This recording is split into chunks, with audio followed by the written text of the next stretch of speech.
manifesting. Dark shades on when I'm off the Migos. He's trying to cuff me like a nigga in a Rico. Moving through this shit like GTA with a cheat code. He claimed that he love me, but be fucking all the freak hoes. I just wanna dance all night. Can't nobody do it just like I. Boy, you got just what I like. Come on, baby, let's kiss, don't fight. What you wanna do? Tell me what you like. What you wanna do? Tell me what you like. What you wanna do? Tell me what you like. Just say the word, baby, I'ma get you right. What you wanna do? Tell me what you like. What you wanna do? Tell me what you like. What you wanna do? Tell me what you like. Ain't gotta say it, I know I'm the one you like. Ooh, damn, so the DJ turn the beat up. Got a white boy who be singing like a Beatle. Claim she getting bread, but I heard she doing keto. I don't do drugs, I'ma smoke a little weedo. I can chase a man for no paper. Bitches think it's sweet, I'ma show him now or later. I be getting money on the wake up. He a broke boy, tell that nigga get his cake up. Only fuck with dope boys, they the ones who spinning paper, get your weight up. Told him send an Addy and to stay up. Bitches out here mad, told him assalamu alaikum. Who that bitch 5'5", she don't even need no makeup. What you wanna do? Tell me what you like. What you wanna do? Tell me what you like. What you wanna do? Tell me what you like. Just say the word, baby, I'ma get you right. What you wanna do? Tell me what you like. What you wanna do? Tell me what you like. What you wanna do? Tell me what you like. Ain't gotta say it, I know I'm the one you like.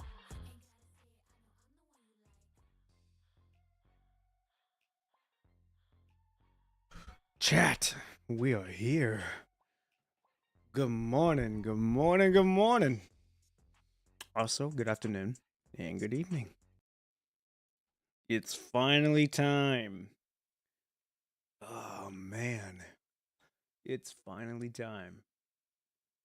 After what? Started Saturday. It's been 3 days. It does not feel like it's been 3 days, but it's been 3 days since the last stream. It's been 5 days since that video got out on Thursday. So it's finally time. It is finally time to hit the Renaissance do Fantastique.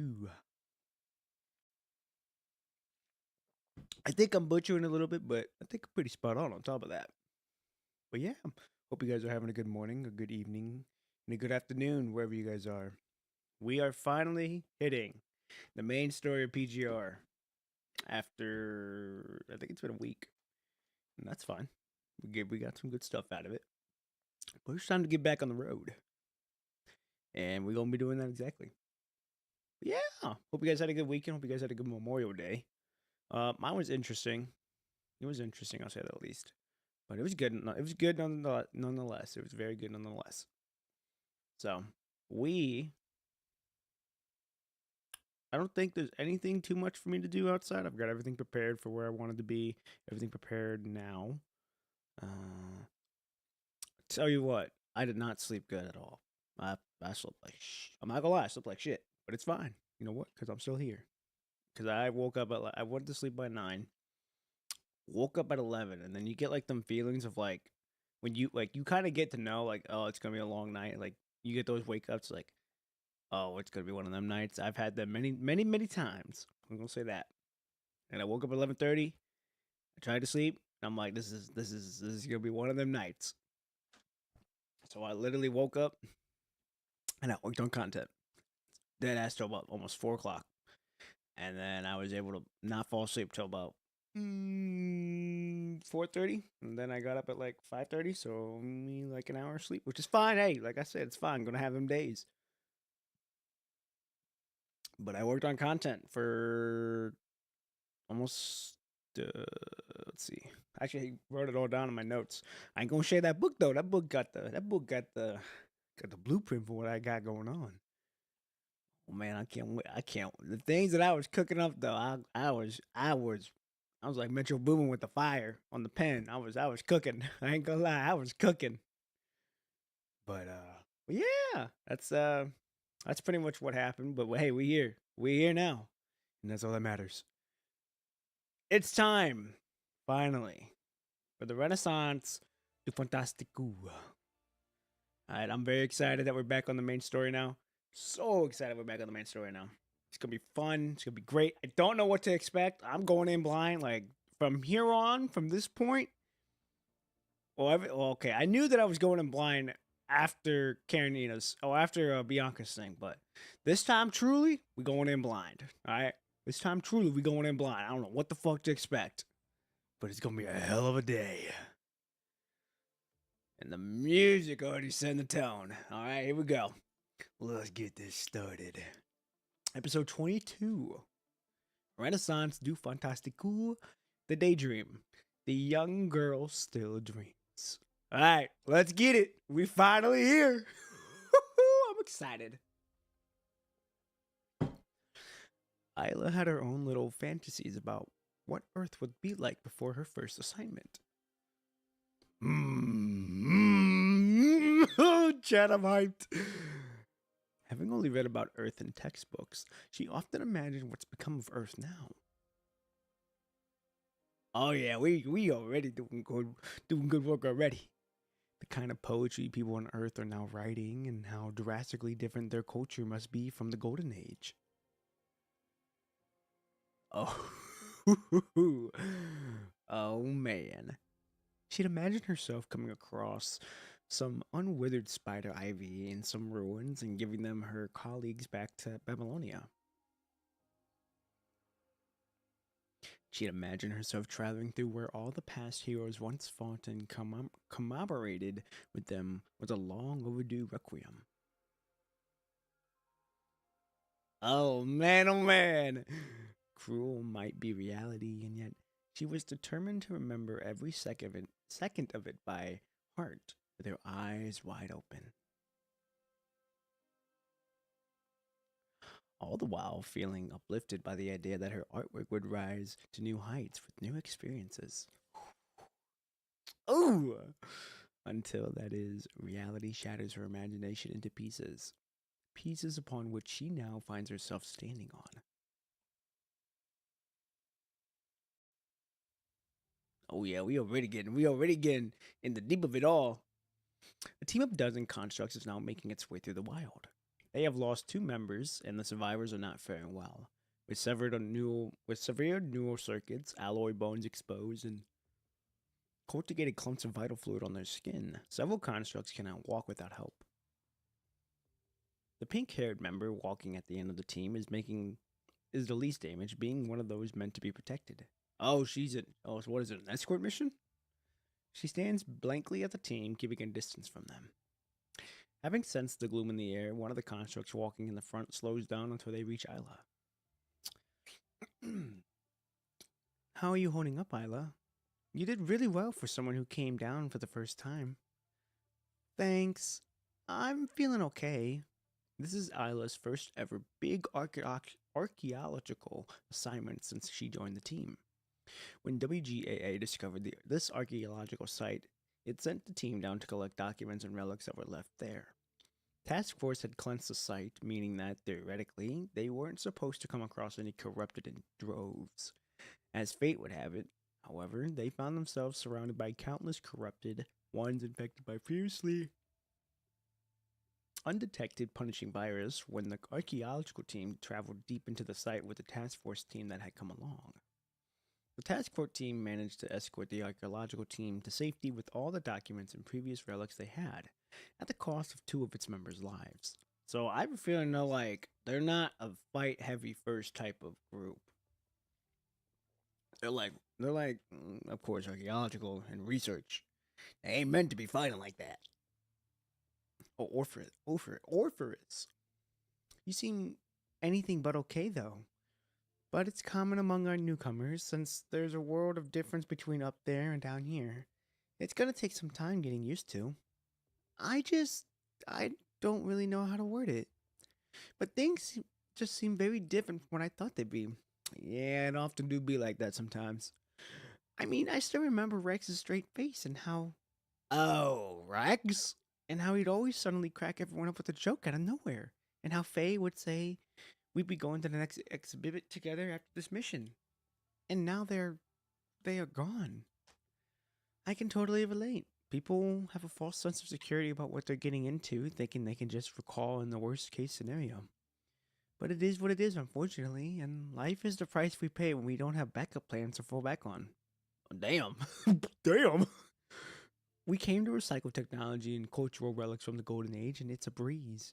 Relatively speaking, if you can compare that with what the task force is doing on the front lines, but you never know what's coming your way, and this time it just happens to be one of those days. And this is probably just going to get more common down the road. I can submit a withdrawal request for you, though, if you're having a hard time adjusting. It happens, and WGAA is okay with that. I mean, at least they're cool with it. At least they're cool with it. No, that's not what I mean. I'm not quitting. Also nice that you're not quitting. Seeing that Orpheus has misinterpreted the intention, Hyla quickly shakes her head in denial. I just think I'm not up to snuff yet. I thought I was ready and all, but clearly you are not.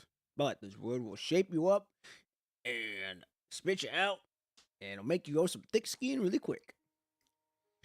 Hyla has seen war once in Babylonia, where the remnants of ship afloat in the infinite expanse of the starry sky. A blast from the particle beam weapon instantly lights up the otherwise pitch black sky.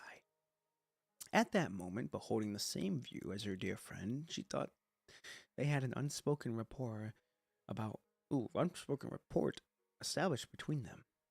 Isla thought she understood her choice in her dream,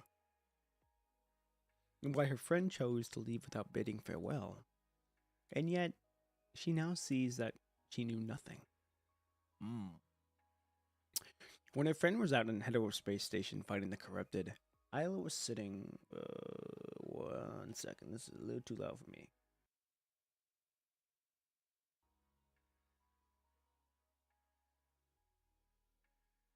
There we go. Isla was sitting by a porthole looking down from Babylonia, in the comfort of a greenhouse where gravity, humidity, and temperature had been adjusted to suitable levels. When she finally got a real taste of reality, however, her legs grew so numb that she wasn't even able to take a step forward. Oh, damn.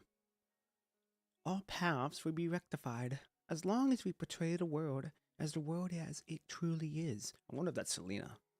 This is what Isla seemed to have heard when she saw the space station awash in the debris of war. Never mind, that was Isla. It was a secret.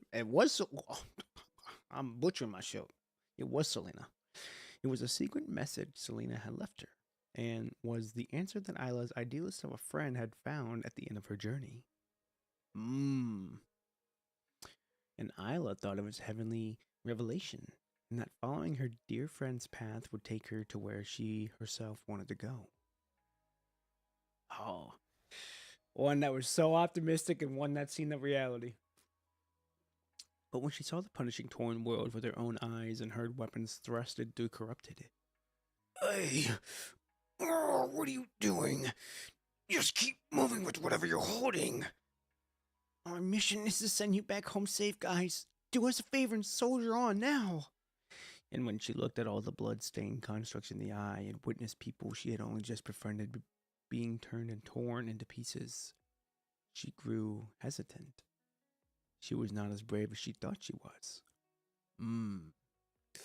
I can understand that. I know how that goes. I wanted to see the world as it really is, and put what I came across into my work, which is why I decided to have myself turn into a construct and join the WGAA. Creations are like what I called real art, but you got, man. Except it hit me that reality can't necessarily inspire people, and that reality might just be my own imagination of what it is. Because who's to say I'll be able to see the world in its entirety simply because I've come down here, right? And I'm just thinking that I've probably been a little too naive this whole time. What do you think? People tend to regard something as something higher truth, and if it revolutionizes their common sense. Does that hold true for this reality you're talking about too? I can't judge your feelings here, and I don't have an answer for your question. But there was this girl about your age, and I've been on several missions with her. On our way back from our first mission together, she entertained us with her favorite poem. Me talking about Selena now, hold on. He who mocks the infant's face shall be mocked in age and death. That sounds like Selena. In a gentle tone, Orpheus starts reciting a poem Isla knows by heart. He who teaches the child to doubt, the rotting grave shall be he near get out. Ooh, I don't know how you say that one. This is one of Selena's favorite poems. He who respects an infant's faith triumphs over hell and death. He who doubts all that he sees will he neither believe. Do what you please. Okay, hold on. What am oh, I'm missing shit here. I'm like, what are we talking about? I'm missing some shit here, ladies and gentlemen. I guess I didn't do what the fuck. The one goddamn. I'll show you guys in a minute, but we're recorders, witnesses, architecturers, and creators. What we fight, we cannot see, which is why people mock us and have a hard time imagining the purpose we serve. Except we do know the purpose we serve, and it's a value from which we will not back down. And I can see it in your eyes that you too wish to stand guard for that value. Which is why the WGAA is honored to receive you with open arms, Alya. I'm missing some shit here. I'm most definitely missing some shit, but that's fine. Having finished their mission, the archaeological team arrived at a human settlement. The settlement is built upon a deserted city. While a far cry from most conservation areas in terms of infrastructure, the settlement has proper mechanics in place that make life here possible. It's also fairly safe, with ground forces permanently stationed around. With Babylonia's transport craft still on a good way out, the team has quite some time to spare in the settlement.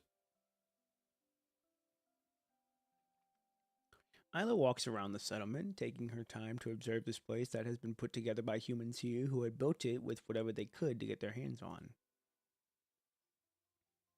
When she looks into a simple tent, she sees an old mechanic pick out usable parts from a pile of mechanoid remains sent here by ground force. Passing by a makeshift outdoor kitchen that's really just a cooking range put under an overhanging meat rack, she sees the chef cooking with ingredients she's never thought edible. She sees an old lady sewing an undershirt with a rusted needle and a man sharpening his hunting instruments with wasted parts. They gotta do what they gotta do to survive. Alya beholds the sight quietly, her mind occupied by Orpheus's word from before. Here, eat this, you damn thing! Ugh. There are kids around taking turns being constructs and corrupted with twigs in the make-believe. Oh, you're alive? What? I'm surprised he's still kicking. He came all the way from fucking Liv's chapter. Rest in peace, the kid that died, sacrificing himself to get that boy in the ambulance. Hey, it's my turn to be a construct now. Hold on, it's my turn next. Boys will always be boys, eh? Little girl. With the boys making noises running all over the place, a girl catches Alya's attention. The girl sits quietly by herself at a wooden table with an open notebook in front of her, holding her hand a hematite that's been cut into shape of a stripe, which she draws with. Occasionally putting her hand under her chin and looking at her picture with a frown, the girl is fully focused on drawing. Millie says the words on the cloth badge sewn on her jacket. Alya walks up to the girl and strikes up a conversation. Hey, I see you're drawing something. Alya can't be sure if Millie has heard her, as Millie keeps her eyes trained squarely on her drawing in agitation. Seeing what's on the paper, however, Alya can't be sure how she would even begin to describe the drawing. What are you drawing? Turtles, says Millie as she points at a clump of pictures that seems anything but turtle-like. And there are also birds and dogs, and I've got rabbits here too. Well, they certainly look very interesting. Thanks for not just saying I'm doing a bad job. The girl reads Alya like an open book. Hey, that's not true at all. Do you like to draw? Well, I guess so. My dad said he found this notebook and gave it to me. I just draw everything I see now, and I get to show him what I saw when he gets home. Patrick and Aaron said that drawings are terrible, though, so I decided to stop playing with them. My dad said he used to draw all the time, but he's too busy to teach me. Well, do you want me to show you how then? Are you good? None of these people here can draw. Oh, but you're from Babylonia, right? Patrick said that the constructs from Babylonia are amazing. Are you good at drawing too? It depends on the person, but I do know a thing or two about drawing. Well, here. I have about 70 empty pages left. Try not to use too many of them, though. Isla sits down beside Millie. Ever so carefully, Millie passes Isla her notebook and the hermitate crayon. Any idea what you want me to draw you? Are you okay with drawing anything? As long as it's something common enough, like kitties or puppies. I'm good with plants like dandelions and hyacinths too. Well, can you draw me a hydrangea then? I'm sorry, a what? A hydrangea. I only know the name of the flower because I've never seen it. There was another construct from Babylonia that brought me some hydrangea seeds. She told me that hydrangeas have these beautiful blue flowers when they bloom. Have you seen hydrangeas? Are they really that pretty? Isla nods with a smile at Millie, who's looking at her excitedly. Well, I guess you could say I have, and yes, they're pretty when they bloom. Except Isla has never seen an actual hydrangea. Hydrangea? God, that is a weird word. With other than the pictures that she came across in Babylonia's educational center. She struggles with what little resources it has to raise all the plants it has the pictures for.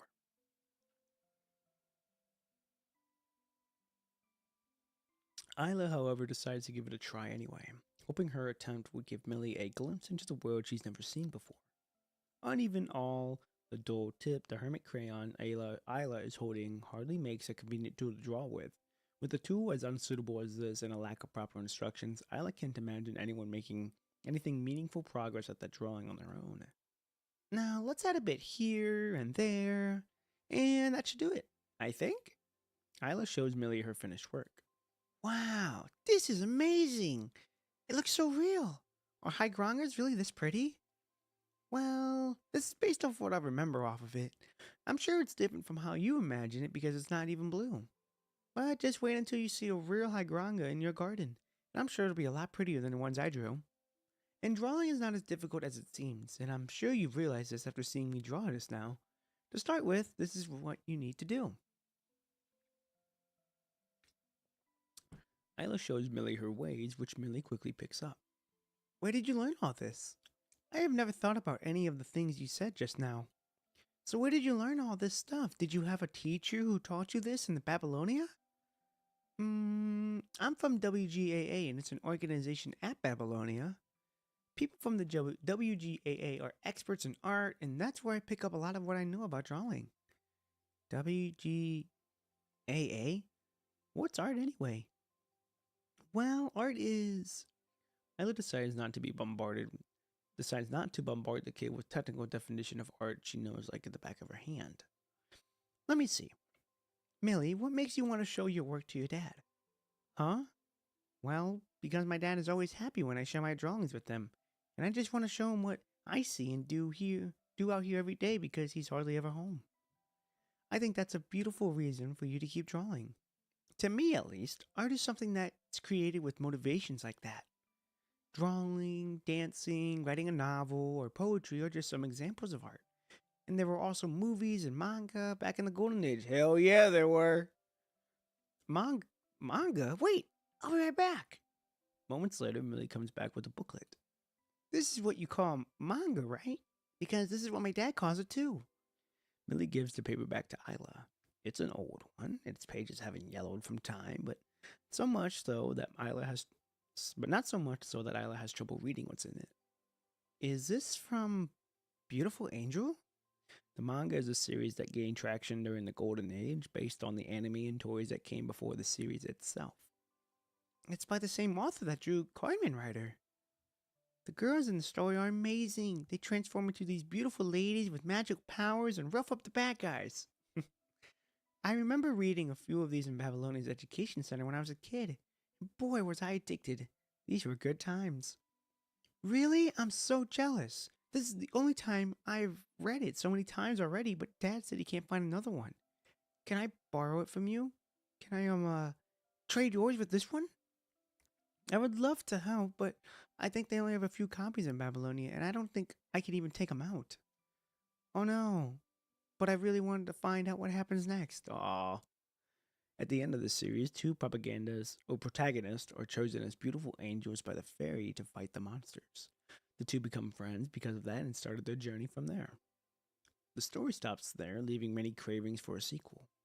Well, works like this have never received much attention from the WGAA. These obviously have more business values than they do art value, but I don't think it hurts to preserve them. Say, you wouldn't happen to draw something like this, right? Millie thinks out loud, stopping Isla in her tracks. You're suggesting that I draw manga? Yep, you like it too, right? I've never tried it, and it requires a totally different set of skills and knowledge. I would be really happy if you could do that for me. And well, I'd be more happy to help you with anything if you ever need me to. Millie suddenly lowers her head, seemingly have realized that she's asking for a difficult favor. Hey, there you are, Isla. Time to get moving. Transport craft is here and we're set to go in 10 minutes. Oh, gotcha. Oh, are you leaving? Yes, I'm going to go back to Babylonia. I see. Well, guess I'll see you next time then. I mean, I don't know what's going to happen or when that's going to be, but my dad said he's going to take me to a new conservation area in a few months, and I have to think it's going to be really far away from here. I hope you have a safe flight home. Thank you, Millie. God, Millie's so kind. Having bid farewell to Millie, Isla makes her way to the transport craft with Orpheus.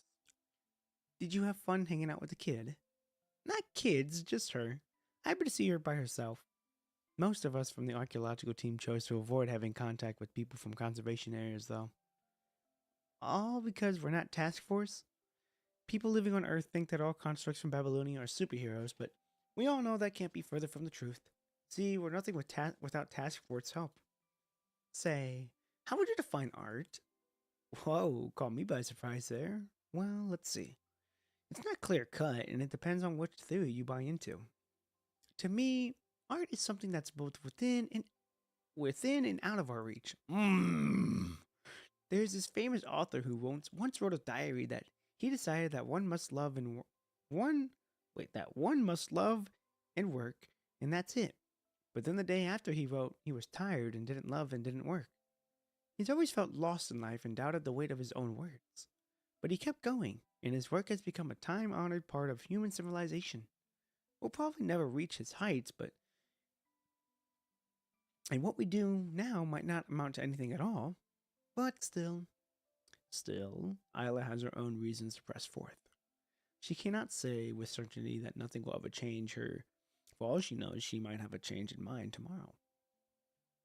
And she also realizes that her persistence might not take her close to the answer she came seeking, and that she'll never be able to see the impact of her work down the road in this lifetime of hers, and that she'll never be able to find out whether she does serve a higher purpose.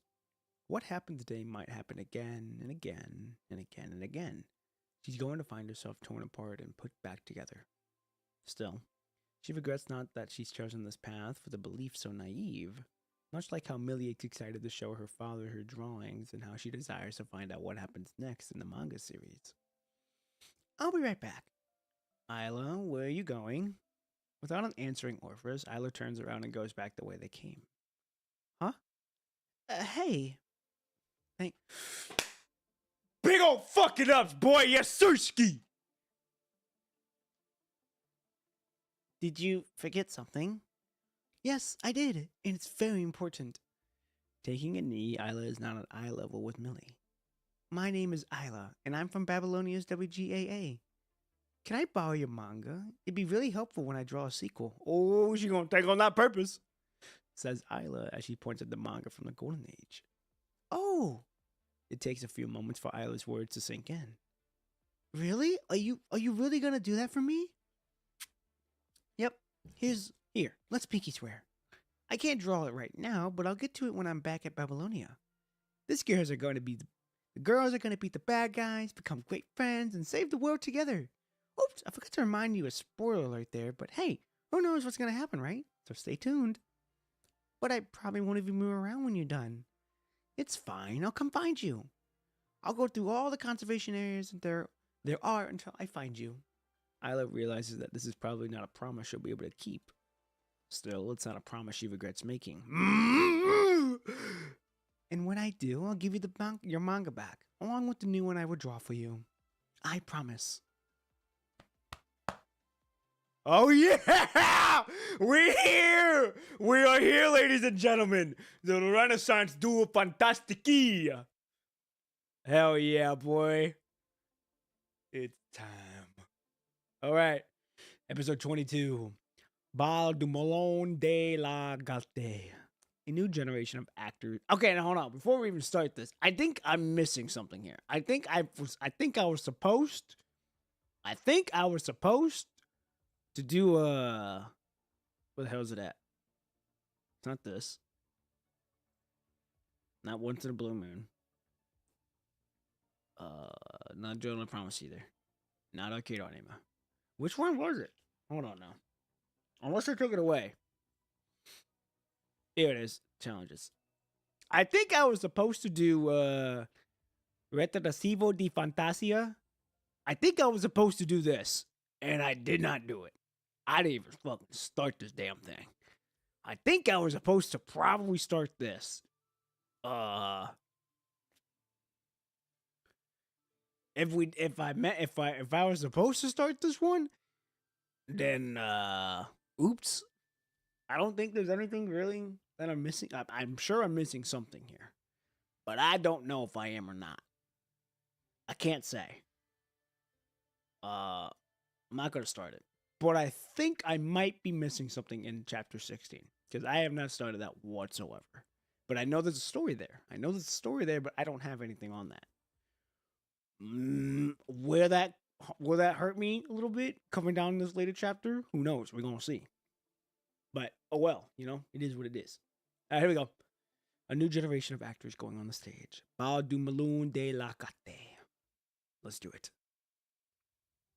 At Babylonia, in WG's AA chairman's office, Alan sits before this table, his terminal projecting a virtual screen that shows an encrypted message. Alan stares quietly at the garbled letters and numbers until a few knock comes from the door. Oh, come on in. Leone? I'm assuming that's a dude. Good morning, sir. What are you looking at? Hey, Leone. I've been trying to crack this email that arrived in my inbox for the past few days. I would just ask one of the guys from the science council to do that. Unless, of course, you happen to know a thing or two about cryptography yourself, sir. I'm not completely unfamiliar with it, and it's more fun when you do it by yourself. It could be a message from the future or some extravagantial being, or maybe it would be point us toward the treasures some golden age art master left behind. Or it might be a practical joke, but I guess that's right up your alley, no? Well, how can I help you today? Are you guys working hard or hardly working? Ooh, I like his personality. People can't wait to see the exhibits and performances again, and I've asked the new hires to take care of those, though. I'm actually here to speak with you about Isla today. I think Kaleido's details here. I have Kaleido's details here. With the Science Council's approvals and mind capability taken care of, Kaleido is good to go, theoretically speaking. The electric file, Leone has sent Alan details of specifications of all sorts of parameters on Kaleido. Doing better than what I was hoping to see. This is WGAA's hope for the next few decades, and I hope it's going to shine like a newborn star. However, everything's coming along with the Iris Warbler, by the way. Oh, Iris Warbler. Who is that? Iris Warbler. I don't know who that is. There is still a ton to finalize the member list. CC added a few extra steps to the procedure because people are going to be sent from all over the place. Are getting sent all over the place these days. But Isla is most likely going to be the captain of the team. Oh, it's a team. I thought. It's no easy feat, but Kaleido made it in time, huh? With all due respect, sir, but I fail to see why you're putting together a team with such similar style when Isla's already doing so well on the archaeological team. Well, essentially, it's because she came to me with a request for a new frame after the battle at the Edor space station. request for a new frame after the battle at Hetero Space Station. Are they talking about last chapter? She had done everything she could, only that she was lacking the most fundamental level.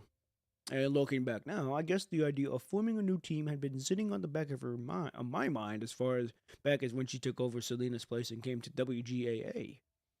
The archaeological team is good for her, but I wanted to give both Isla and WGAA a new stage on which to shine. Task Force is a complicated place, and it's got all sorts of different thoughts and credos. The military itself is worse, and I'm sure there are people out there who just can't wait to say a thing or two about this new team. Still, it's only when she's put in the spot like this that she can. Wow, I am butchering my words. Hold up. Still, it's only when she's put in a spot like this that she gets to cross paths with people she otherwise wouldn't have, and form something that's greater than the sum of its parts. Now, I know she's going to struggle, but I trust that she has it in her to shine through. I've seen promising qualities in Isla's dear friend, and not a day has gone by that I've not regretted failing to make those great qualities count as WGAA's chairman. Mankind is seeing a future for the first time in God only knows how long, which is why I want to make it a bet. With Iris Warbler as my chips. It's not without risk, of course, and we might end up with nothing. But it'll be a step in the future.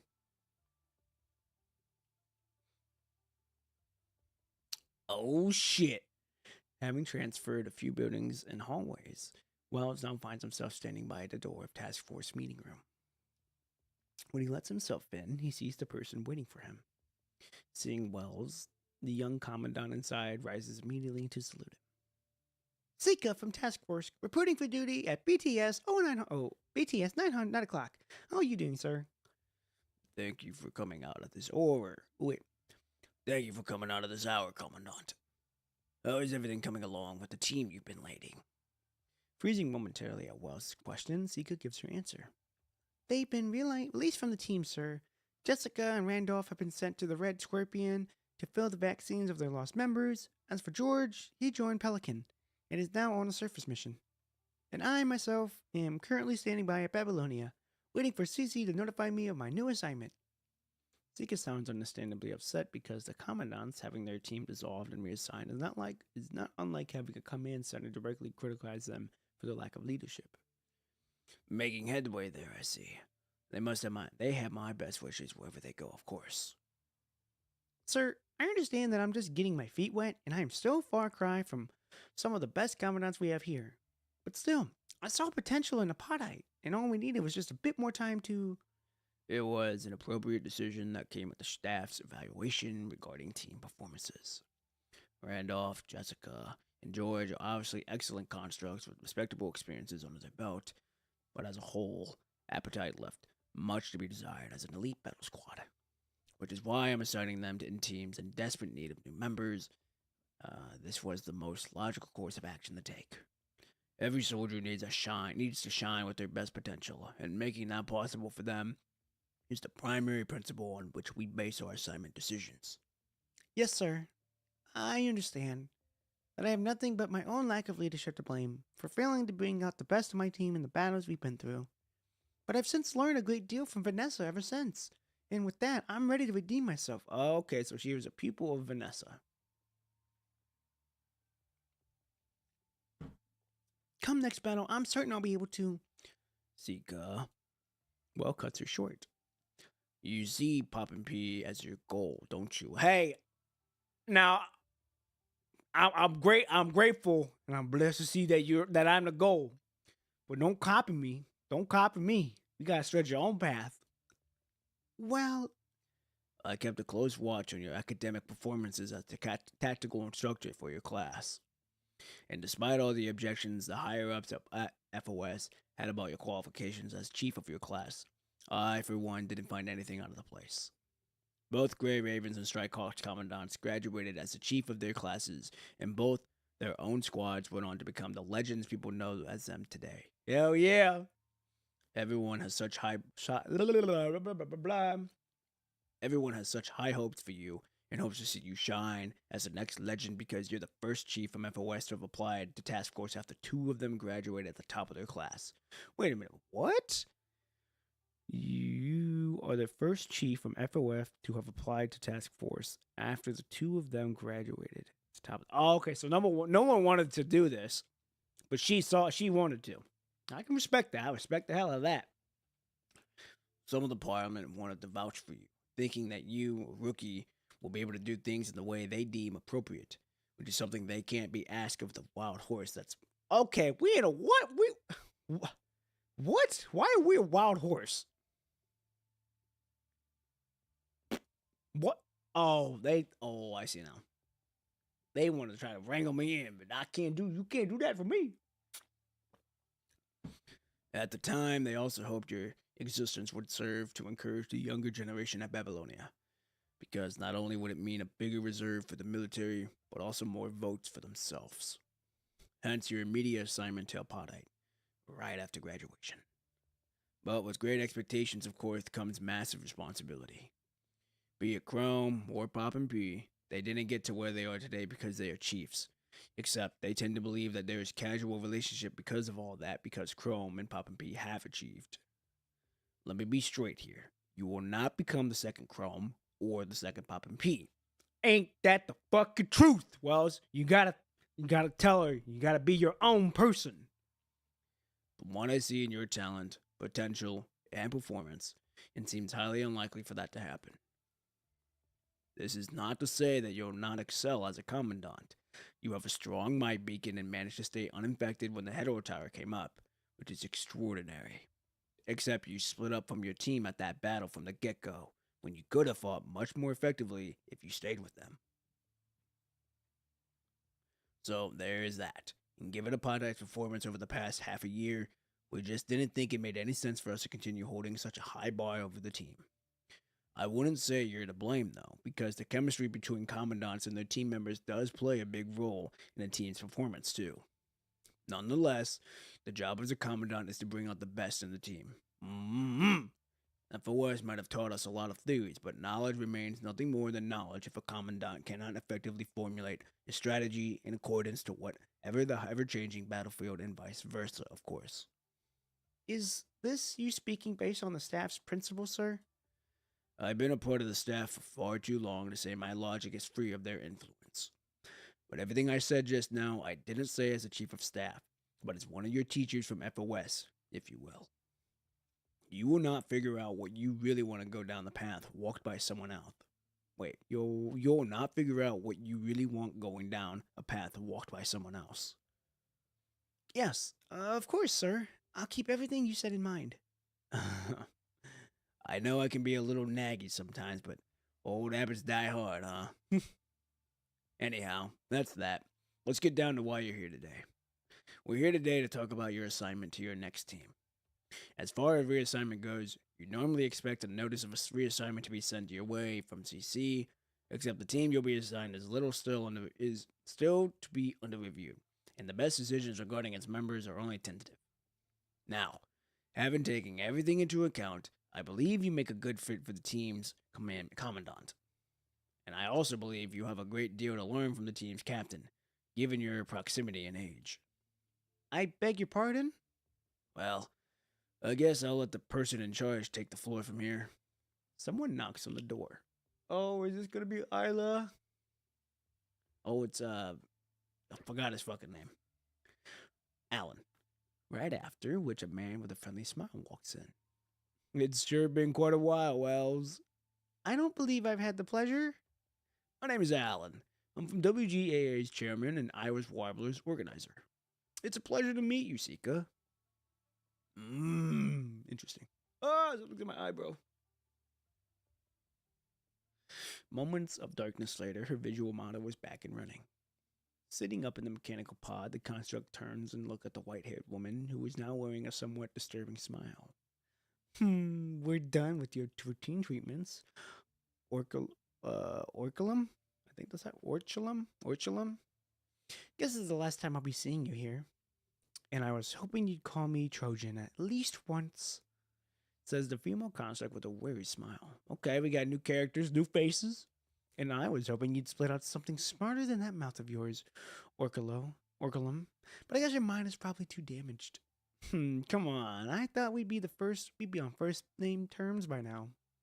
Ignoring what Visuela said, Trojan gets out of the medical pod. Huh. Your mind is 26.13% permanently damaged. Considering the limitations of your frame, there's no way you can bring this number way down any further. It's a miracle you're still alive at all with such severe damage, and the frame's infection from punishing has affected its stability and damaged your memory from that period. Unless we get you a new frame, it's not without risk, of course, but I just wanted to see if we could run a little interesting experiment on you. Well, even if I can't recall what happened, they'd probably get backup copies of Babylonia anyway. Although I'm sure they are all classified at this point. Oh, like I care. Noticing that Trojan is looking this way, Visuelas remarks coldly. The only reason I helped you fix your mind is because I was part of the team that developed Orculum. You were part of the first batch of military constructs, but I've been able to get some very useful data off of you nonetheless. That's a shame. Seeing Visuela's rejection coming from before she even made a request, Trojan shrugs with another weary smile. You're only hampering with your progress as a construct if you don't let go of your past. Thought that's something you'd have to know by now after spending all this time with Colonel. Well, I guess I'm just not quite there yet, Trojan says soft-mockingly as she stretches. Permanent damage of 26.13. Let's pretend for a second that my inner device and my beacon grant me permanent immunity to infection. Are you sure I'm any good to you people? When I have much lower synchronization rate and can't fight as effectively as I once able to before? Look, if it weren't you, you would have found yourself torn apart and dumped away at the recycling station now. Just saying, you know. But with the super CPF we have now, I'm sure Task Force is going to have much an easier time doing what they do. And I don't suppose the Elite Squad want to take an old bag with such a negative track record, unless of course Colonel is trying to sell me off to my old boss for cheap. You're not going to tell me you missed your days back at Norman Mining Corp now, are you? Yeah, I'd be happy to keep you around as a guinea pig though, but that's not my decision to make. See, they are trying to... actually forget it. I'm not getting myself involved in this. By the way, would you happen to be interested in art? Says Visuelas with a smile that seems even more evil now. Huh? Okay, so Trojan's gonna be part of the squad. On Earth, around an area of ruins with the zone of influence of the... What? On Earth, around an area of ruins within the zone of influence of the Inver Hetero Tower, a slender, silver-haired male construct high behind a debilitated wall, an arrow swooshing past and diving into the ground by his foot. A split second later, the bomb of an arrowhead explodes with an ear-splitting bang. Oh, we're seeing Teasel? Yes, Sirski, we're seeing Teasel! The construct dodges sideways and just in time to avoid the explosion before turning backward to shoot an arrow at his pursuer. Judging by the sound of a muffled explosion from afar, the construct knows that his attack has been dodged, too. Knowing it's only a matter of time before his pursuer catches up again, he heads into the depths of the ruins. Give me a break already. Guess Babylonia really enjoys hunting down defectors, huh? Did I give myself away back when I did that thing I didn't have to? Never thought I'd get the experience such a private threat. Or treat. A construct from Babylonia has been trying to hunt Teasel down for the past few months. She's not from Purifying Force, but given her persistence, Teasel can almost be sure that she'll be back for him again, even if he shakes her off. Guess I wouldn't be dealing with this if I had stuck together with Ascendants.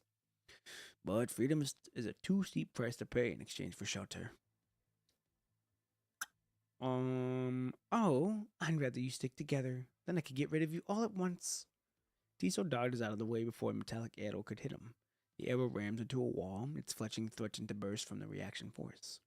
The shot was so deadly, so much so that the arrow hit Teasel. Oh my god, dude, I cannot speak.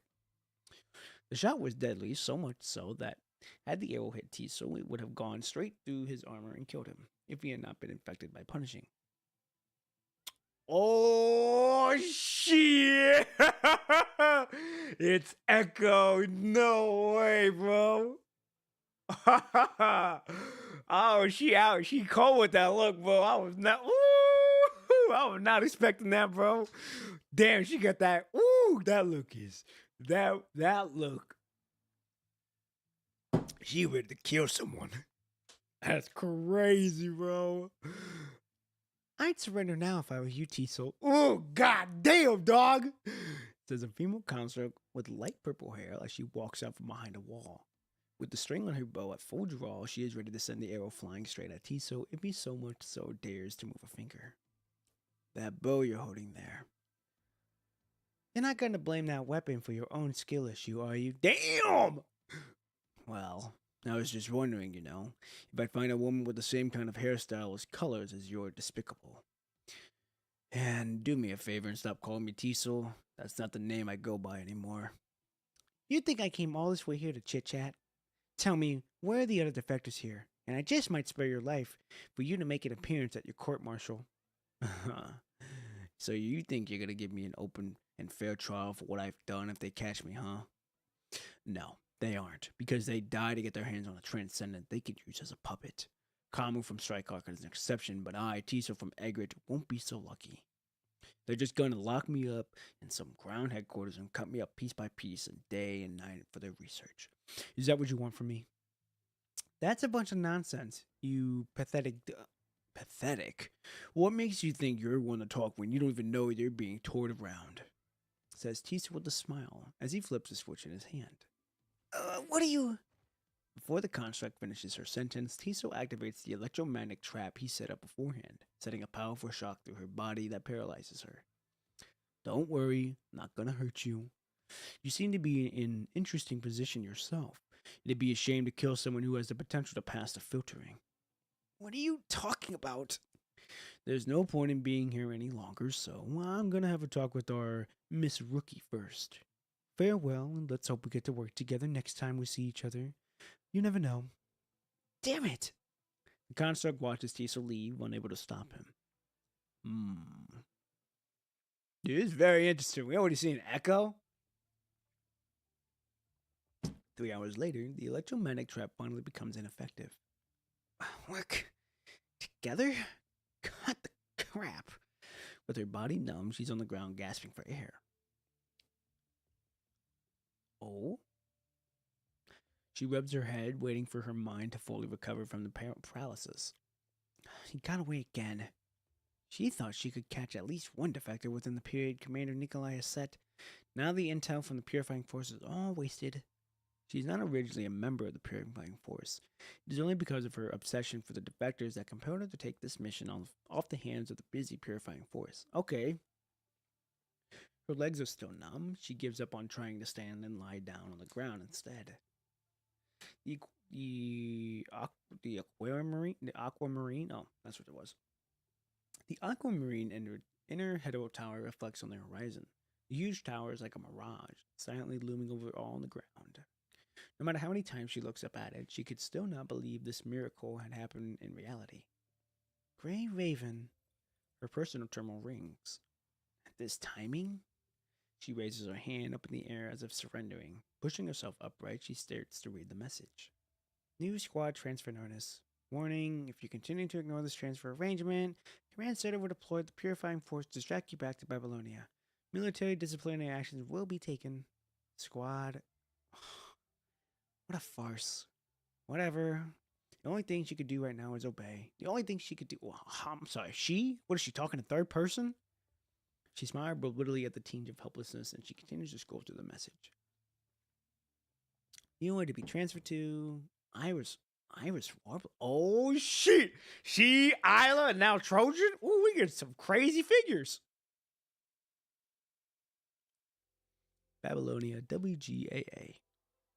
Oh, yo! Dog, she look good! Oh, I like the twin tail drills. I like that too. That's nice. Ah, man! Good to see. Oh! It's me! What the hell? I'm in? That's enough for today, Poppin' P. Following the girl's voice, your consciousness passes through a long corridor of darkness and back into reality. I'll analyze the whale song we collected together with Leone later.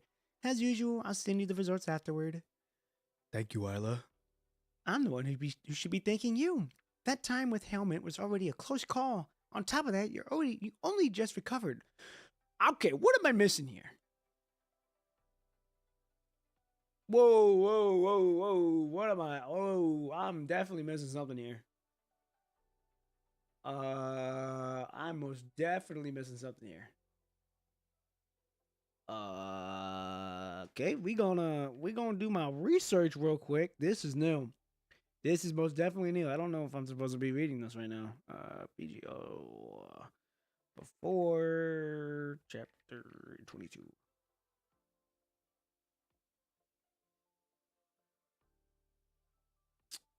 I feel like I'm missing something.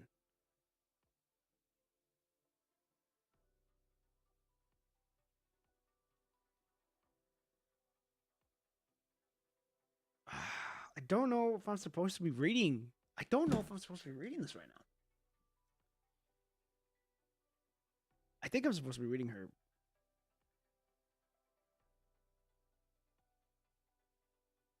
I don't know if I'm supposed to be reading this right now. This is very interesting because I want to be able to know like going all like what I know before going in. But this makes it more interesting because I know we heard the whale song.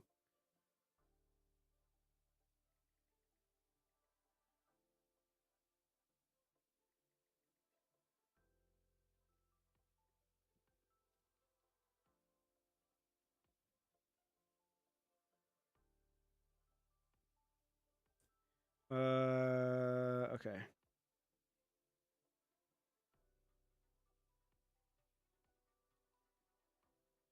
Let me check something out. I'm checking up something right now. That's why I'm quiet at the moment. 15, 18, 19, yeah, 21, 22. Okay.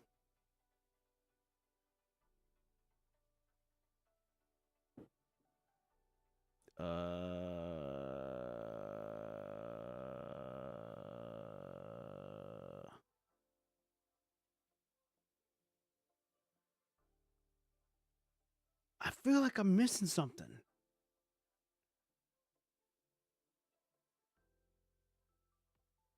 Wait, this okay? So this should be a handicap for incomes and brief professional failures that should not be. This is what I'm trying to figure out now. I read that story, read that part, read that part. Where is? What am I missing here? I feel like I'm missing some shit, chat. I feel like I'm really missing some shit. That time with Hamlet. Hamlet.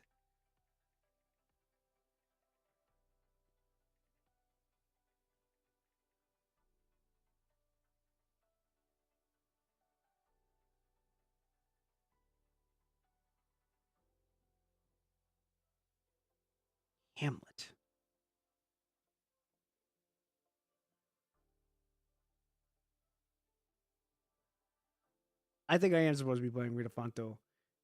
Rita Fonto is a fantasy. I don't think I'm supposed to. Fuck! Son of a bitch, bro. God damn it. I think I'm supposed to be reading that.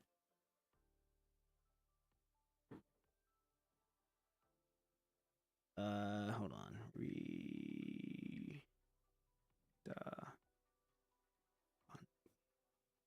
Dude, this is gonna be pissed. I'm gonna be pissed if I have to fucking read that.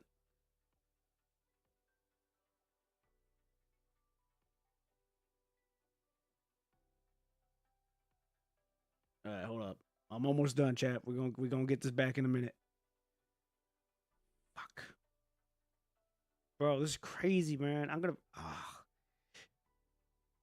If I have to read all that shit, dude, it's gonna be long. I've heard it's a long chapter.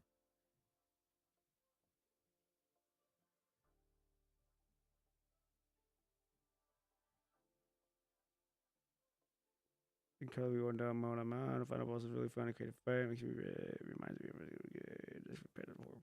Fine. Hold on. Let's actually do this. Read over the story.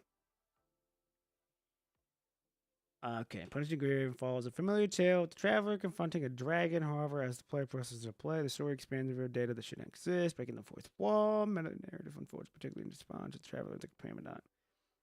Moves off the code to play within. Finally, the player himself, who is playing as a commandant. The story is centered around a play machine called Hamlet, which allows the commandant to enter Selena's fantasy world and investigates the Piper. Though this play Well, through this plague, the Commandant gradually uncovers Selena's experiences, thoughts, and struggles. Initially, the writing seemed overblown, but this is explained as Selena's first play, which she decided to keep as the original bombastic form.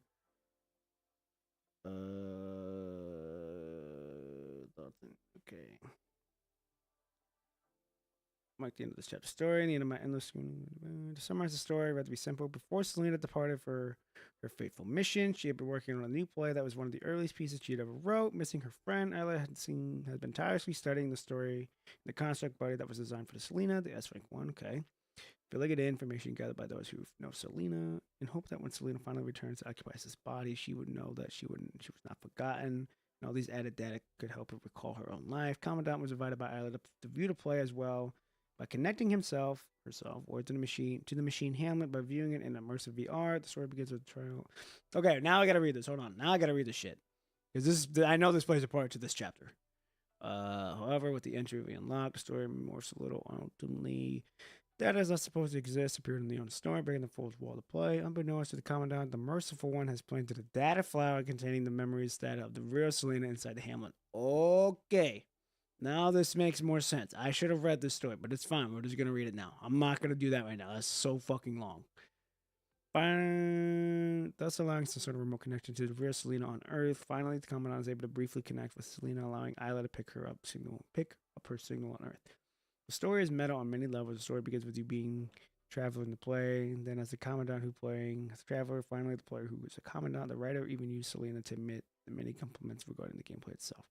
The writing expanded in the first place, and as ever written as a teenager, she decided to keep it this way when rain. It's really immersive how the winter.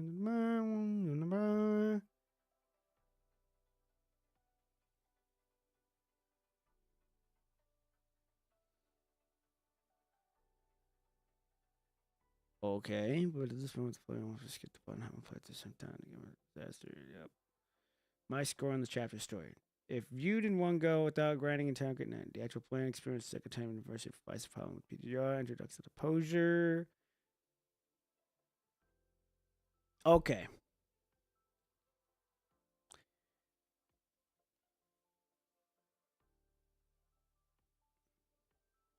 Story summary.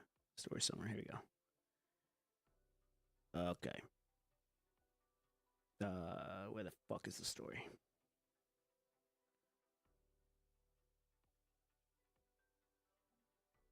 But yeah, that's basically what it was. Okay, so basically, what I know just from reading that, Selena was working on a play. Some stuff happened for her to be able to find that play. Then she went missing, which is where this is what happened. She went missing. Then Alya found her work, wanted to figure out what was happening. Found they were working on a frame for her, for that when she comes back, she has a frame to come to.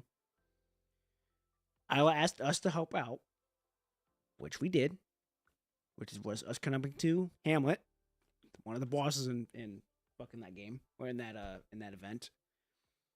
The Merciful One planted real data and real shit of Selena in there, which and then turned us to actually connect with Selena, who was actually alive, just missing. We don't know where. And Alya picked it up, knowing that she's alive. And then I'm guessing a bunch of other stuff happened. And I guess I just recovered. So Rita Fantastique was very recent before this one, which is very cool to see. But now that I know I'm caught up, now that I kind of know what happened, we can continue on. That was so fucking crazy.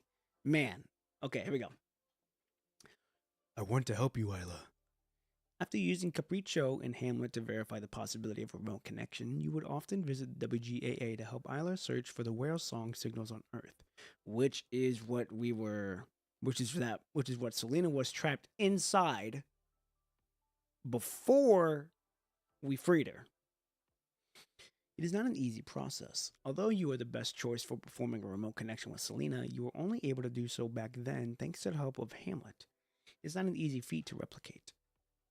Even when you're able to establish a temporary and unstable remote connection, most of you can capture the enigmatic noises. There is not much that is actually useful. Moreover, you are a commandant of the task force. You cannot visit WGAA every day. At the very least, you have to spend more time on the Star of Life than the WGA. That is true. We are always fucking injured. Has the progress been slow lately? Rather than slow, I'd say no progress at all. The area we can locate relying on whale songs is limited. Even if we use the technology of Science Council, we still cannot increase the accuracy of it. And the whale songs are usually delayed. There's around a month gap between the immersion of the song and its capture and analysis. By the time the results are available, it's often too late to conduct surface searches. At least I've tried over a dozen times and I've never succeeded. If possible, I would like to send a message back to Selena from Babylonia, but it has never worked for some reason. Looks like there's still a long way to go. I sometimes wonder, why is she ever wandering on Earth? Why couldn't she just stop for a while and let me catch up? Has she already forgotten me? Forgotten everything we've been through? Isla? Truthfully speaking, if we cannot improve the accuracy of the positioning system, the chances of actually finding Selena are close to zero. My friends at WGAA never said it out loud, but I'm pretty sure they've tried to convince me to give up. To be honest, I'm not doing this under the impression that I'll definitely be able to find her. The data doesn't lie. I just can't ignore that and being 100% confident in what I'm doing. But even after so long, I still don't want to give up. No matter what she is, no matter how she is now, no matter how different she is from the Selena in my memories, no matter why she is wandering on Earth. I just wanted to know that there is a place she can always come home to, here. And all I have now is not even a wish, but merely an obsession. You won't be wrong to call me stubborn. Me too, Isla. Also, if we do find her, I'll have to let her know all the hardships she's put us through.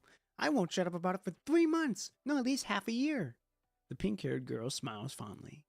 By the way, Isla seems to have recalled something. You are still sitting in the connection pod when she moves closer. Bends down and places the back of her hand on your forehead. I'm sorry, what? No fever or anything. Looks like you're right as rain. Your vitals are shown on the screen, but I just wanted to confirm myself. I'm used to it, Isla. That's the most worrying part. You nod helplessly at Isla's persistent attitude. Removing the electrodes on your chest and taking off the remote connection and device, you stand up from the connection pod. Your gaze wanders. The huge theoretical set of Hamlet is connected to the connection pod you were just in.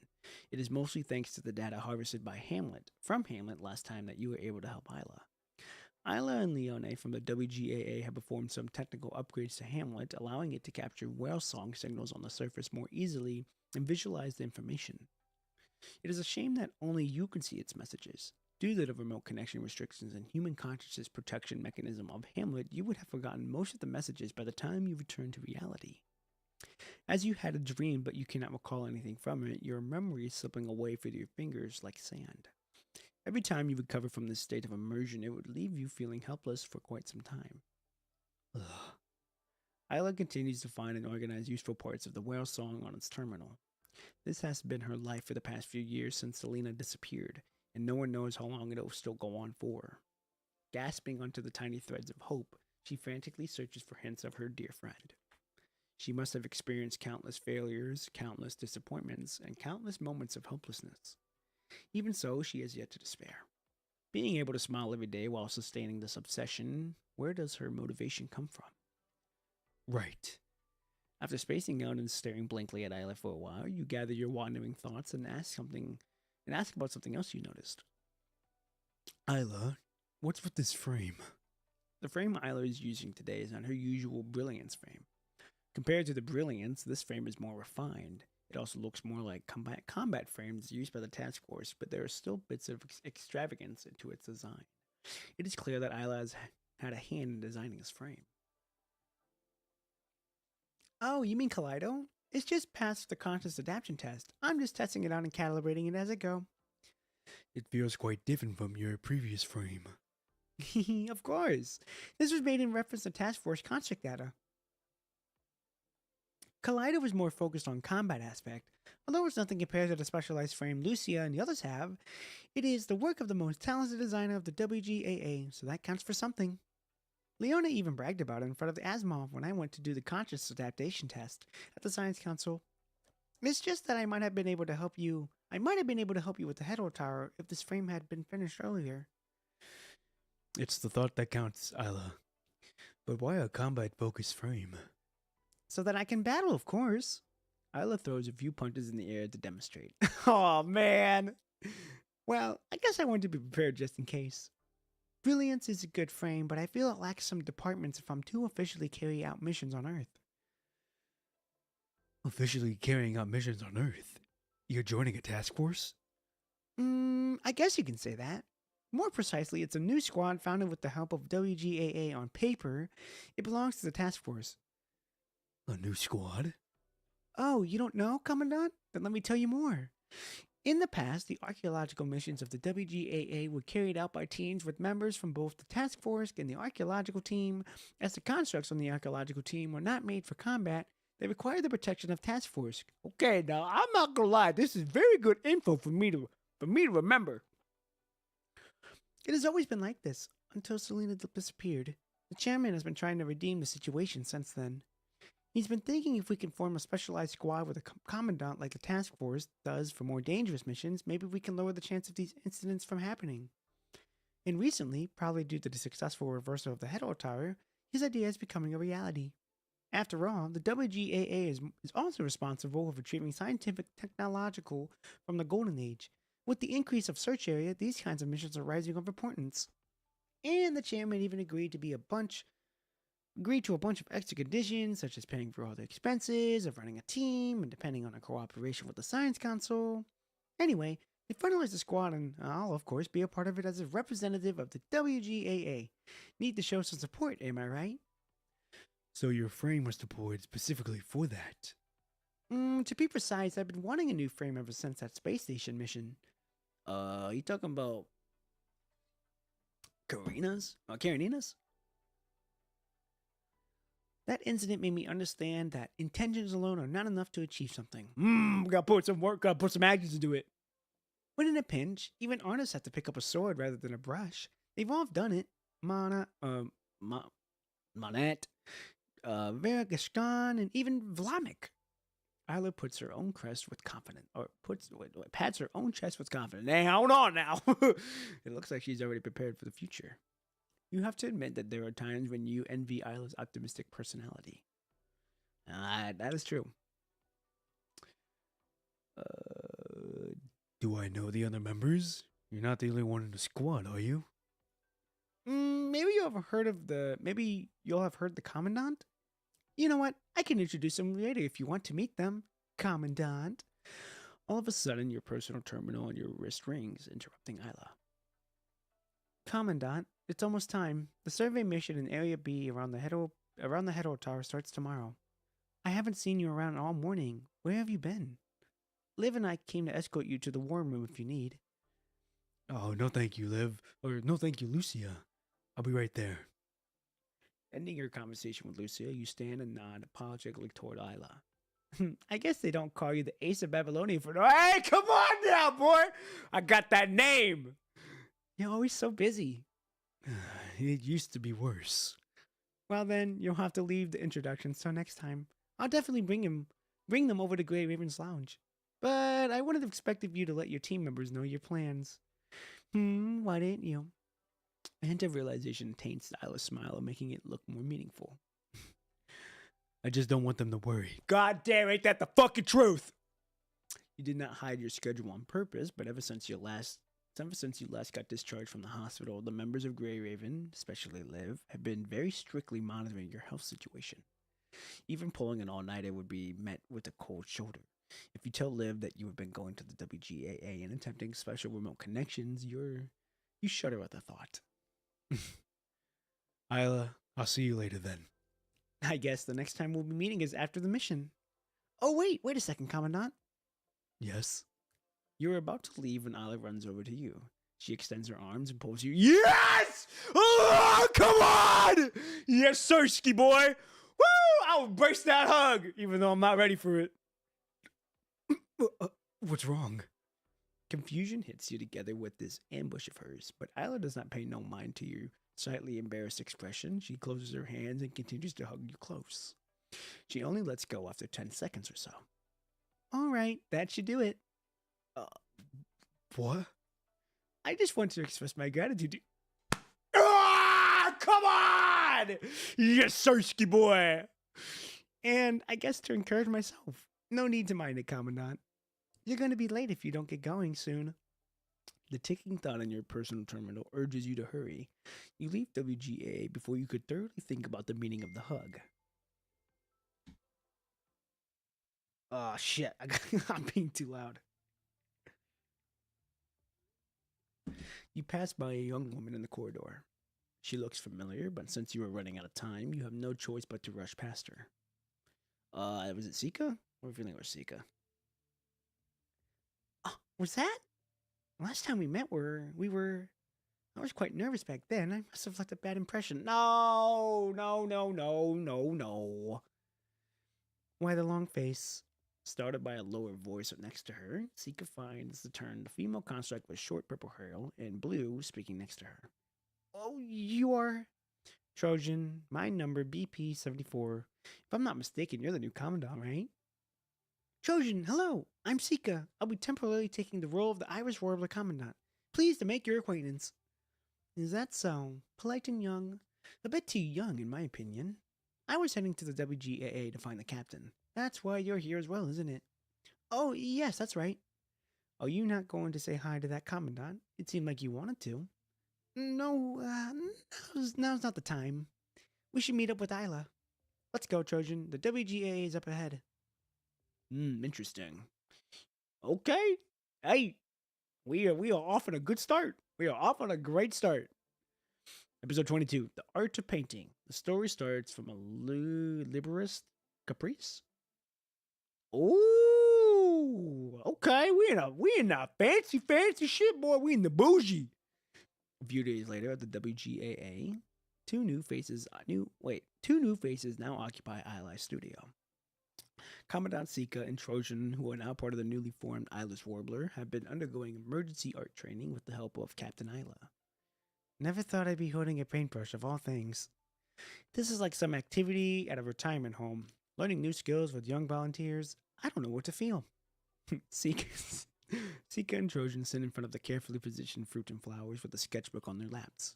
Oh, come now, Trojan. There are a few artists who only started painting in their autumn life back in the Golden Age, though it doesn't undermine the achievements. Alya quietly sneaks up behind them and looks at their mostly finished pieces.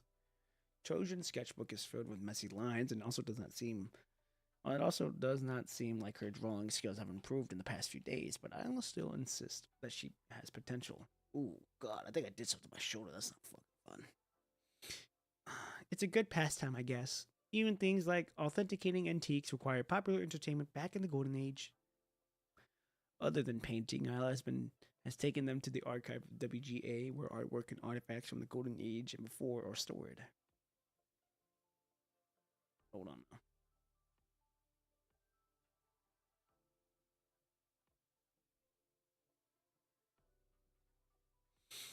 I think I now understand why the old folks back then loved to bet on these in the antiquity market. Oh, I've read about that. I heard the chairman Alan used to be really good at that when he was young. Too good, in fact, that he was banned from a few of those shops. I'm glad you two are enjoying these activities. Our squad is a bit unique compared to other squads, so these are essential skills. The establishment of Irish Warblers seem to be linked with the surface reconstruction plans. I've asked the senior constructs on the archaeological team, and they say determining the protection value of things is part of their missions. I also think it's necessary training for us, which is why I requested it. Trojan sneaks at the peek at Sika's sketch. Even though the two of them started learning from Alya at the same time, it is obvious that Sika has improved more farther than her. You're very insensitive to lines, Sika. Have you done this before? The FOS taught us the basics in drawing since we need to draw things like missile trajectories and defense deployment diagrams. Oh, right. Since we're here, may I ask you to demonstrate for us, Alya?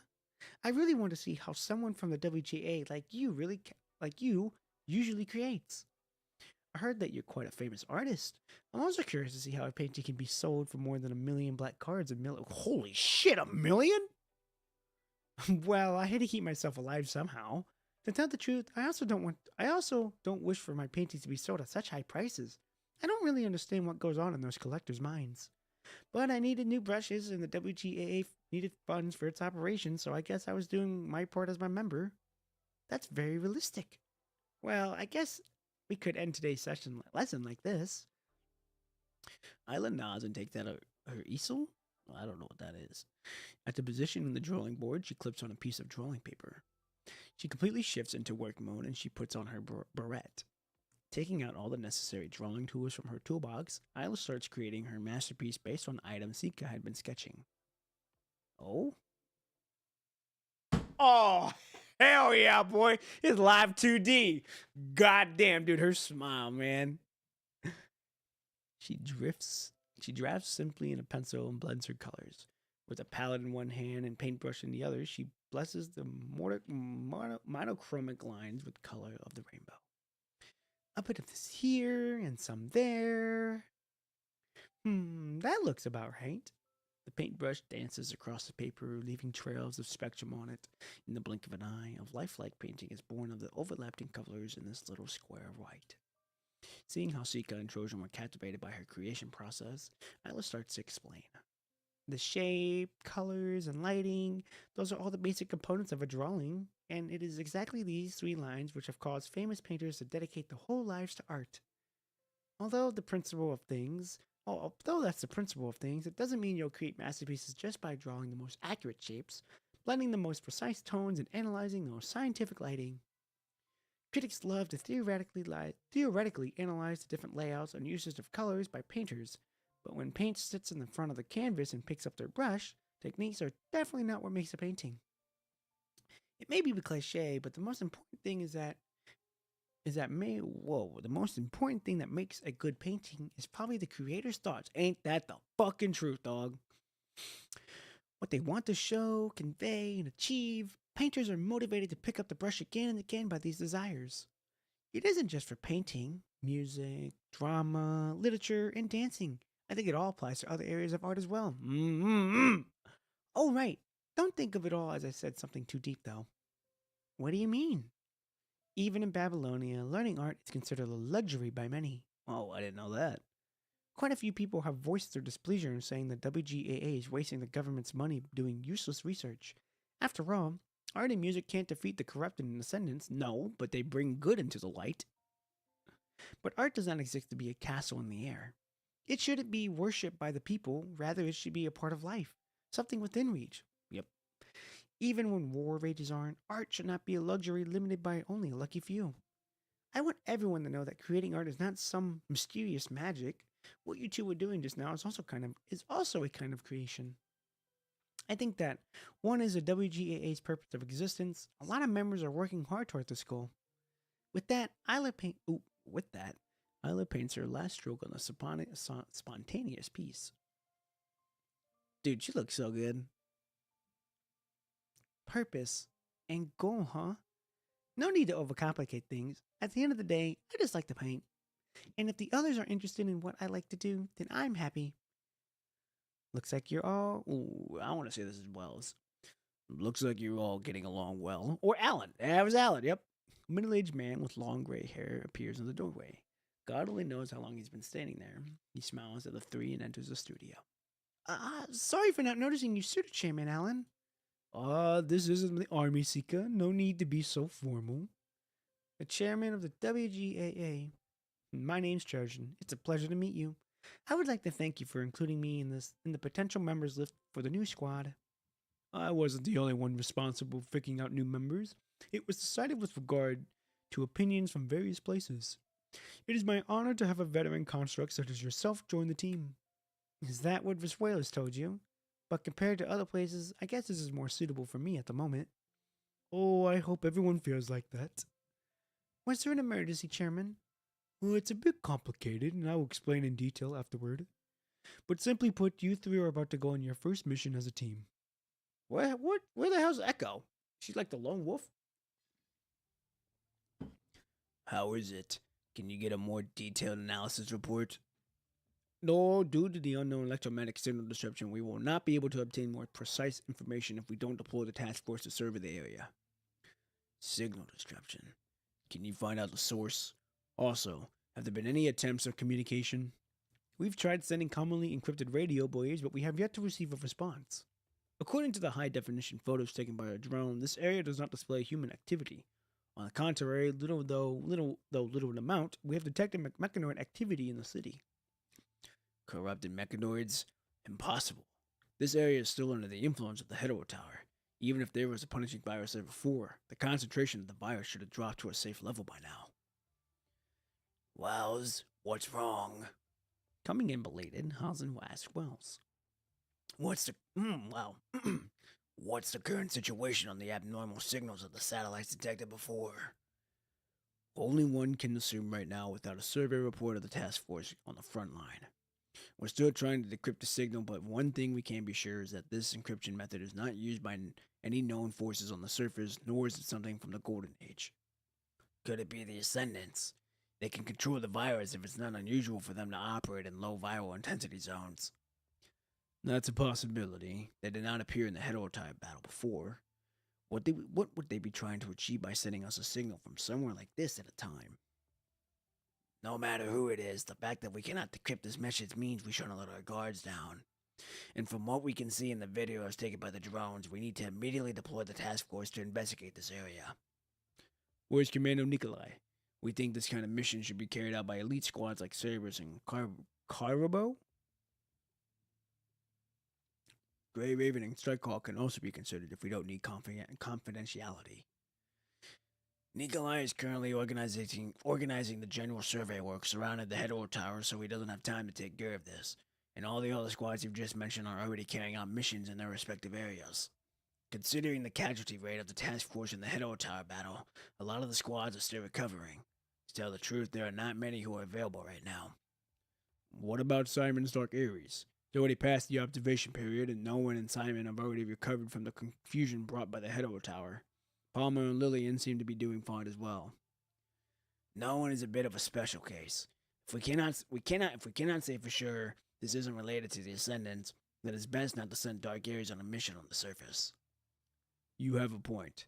In that case, even though it isn't technically their job, maybe the Purifying Force could. No need to stress, Wells.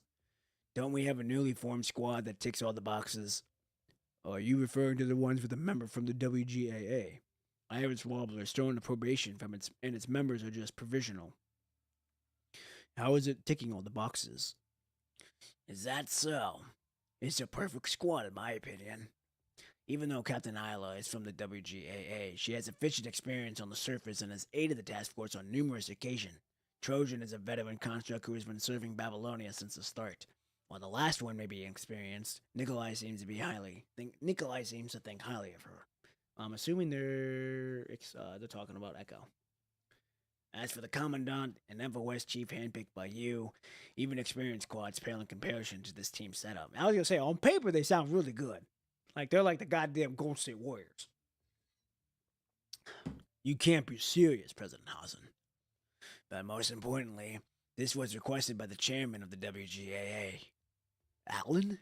He requested for Iris Arbler to take on this mission?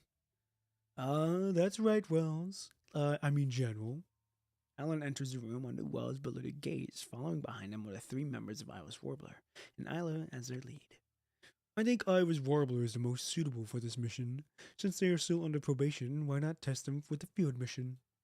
Furthermore, the location of this mission, you can't deny its relevance to the WGAA. That is true.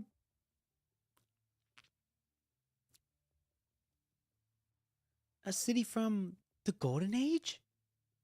A reconstruction of the city made using this picture data from the drones is projected into the middle of the room as Hazen and Wells briefly explain the situation. Alan stares at the bluish virtual projection with disbelief. To be precise, it's an unfinished city. Only its general design and planning was completed back in the Golden Age. It was far from finished for human occupancy. What is it, Seattle? The outbreak of the punishing virus happened not long after the actual construction of the city started, resulting in its abandonment. After that, this area has always been one of the dead zones with a high concentration of punishing virus. Until all that has been reversed by the Hetero Tower. Not long ago, we captured a string of abnormal signals originating from the city, and our drones were able to capture what you saw while we were trying to decrypt them. The definition of the image heightens with Han's explanation. Just judging from its appearance, this city is a magnificent piece of work that is different style than the rest of the world. Newly refurnished buildings and roads dot the land, accompanied by a complex yet perfect railway system. It is a huge upgrade to the conservation areas that humans currently use. More importantly, the city does not show any signs of damage from the punishing virus, as if the whole of the post-apocalyptic age and the Requesta age were both just fever dreams. Its time had forever stopped during the glorious golden age. This looks like a brand new city built recently, but no human forces currently have resources to do that. You're right. Without the protection of the central purification filter, it would have become ruins ages ago. And in reality, it is what become of the surrounding parts of the city. But the most central part of the city still maintains a perfect structure, as if someone was deliberately protecting it. Yet there is no human activity, but there are mechanoids wandering about? A relic from the Golden Age, a complete yet empty city. Those 2 points alone are enough to raise suspicion. President Hazen, General Wells, did Egret encounter a mechanoid with unique behavioral patterns of this mission before? Sika's question is like a key to the Pandora's box. Hazen and Wells exchange a glance, their expressions immediately bleak. The remains of that mechanoid have already been retrieved by Babylonia. Its memory shell is currently being studied by the Science Council. According to Asimov, a lot of unusual codes have been found in its neural circuit. It is currently unknown if that's the case for its odd behavior. But the situation of the orphanage does provide a lot to consider. Are you implying that this city has been maintained by an abnormal mechanoid like the orphanage Egret investigated? Commandant Vanessa told me in-depth details of that mission. Although there is a large difference in the scale of things, with the information we currently have, I think we shouldn't rule out this possibility. Look at her! Nevertheless, we need a squad down there for recon. From what Chairman Allen has been saying, Iris Wobbler is the best choice for this mission as you have links to the WGAA. That's right. Retrieving relics from the Golden Age which were abandoned during the Great Evacuation has always been WGAA's responsibility. The city itself signifies the end of the Golden Age. It is the last crystallization of human civilization before coming out of the post-pandemic age. I think a lot of our members at the WGAA have witnessed firsthand that the glorious Golden Age would be interested in it. That was part of our consideration when we first decided to form Iris Warbler. Since that's the case, why don't we examine the necessity of the existence of a squad like Iris Warbler through this mission? Wells. Considering the current situation of the task force, I do not object. And as Chairman Allen has said, the city relevance to the WGAA is undeniable, so it would make sense for the investigation to be carried out by WGAA members. Isla, what do you think as a member of the WGAA and the captain of Iris Warbler? Isla stares at the three-dimensional projection in the center of the room and the coordinates displayed next to it. Her lips are... Oh, you know what? I think Selena's maybe... I'm going to say maybe. Selena's maybe protecting this. Her lips are pursed and a complicated glow takes over her pink eyes. Isla, did you notice something? Although they have not known each other for long, this is the first time Sika sees Isla, who is always smiling and bubbling with positivity, display such a serious emotions. This city coordinates... It's the same where Selena's Welsh song tingles were found a few days ago. Originated. Yep, that's what I thought. A coincidence? Or... She closes her eyes and with the hand of her chest, she calms herself down and reverts back to her normal self. I don't think there's a problem, General Wells. And our commandant looks like she's eager to go on the mission. Isla winks at Sika, although Sika is still confused by the fleeting expression that graced Isla's face. She replies with a determined gaze. Iris Warbler would take care of this mission. Oh yeah, she gonna have that backhand mission on that. Isla, I wonder what happened. After the meeting, Sika walks with Trojan down the hallways. Isla left them with a see you later and rushed back to the WGAA. Maybe she noticed something that had to confirm it back to WGAA. Maybe. We should gather more intel before the mission starts. You're the commandant. You can decide what we do.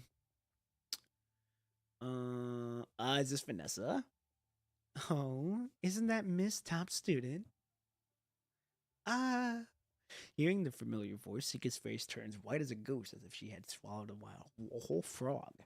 Trembling a bit, she looks to greet the person walking over. Good morning, Commandant Vanessa. That's who I thought. Isn't it about time for you to stop with the Miss Top Student thing? What? Are you not satisfied with my praise, Miss Top Student? Vanessa chuckles as she emphasizes pronouncing the nickname. Or is it that you're keeping your distance from me now that your training period is over? I guess that is to be expected from our new chief. You must look down on a normal commandant like me who can only flaunt around her experience. That's not the case at all. I respect you a lot, Commandant Vanessa. Vanessa?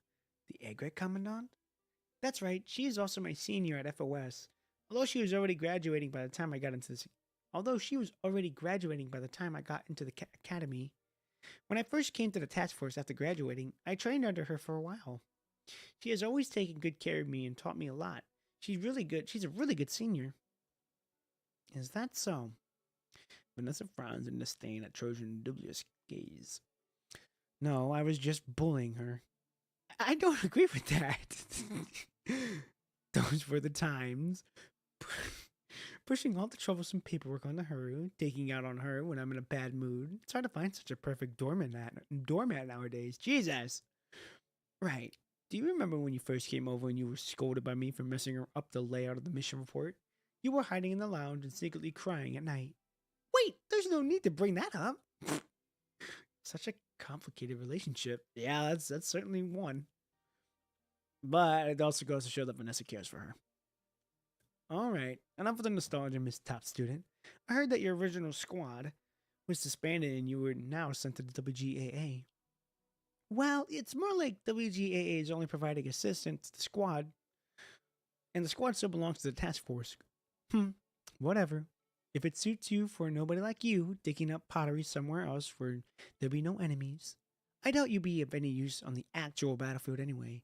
If I was your commanding officer, I wouldn't really even qualify as cannon fodder. Or you wouldn't even qualify as cannon fodder. Are you self-proclaimed elites interpret like you? I'm just speaking the truth. Useless trash should stay where they belong. I'm not the one thinking that, but general staff who disbanded your little squad. Listen up. I'm not just targeting you alone. I heard the efficiency of the new commandants this year had decreased by 30%.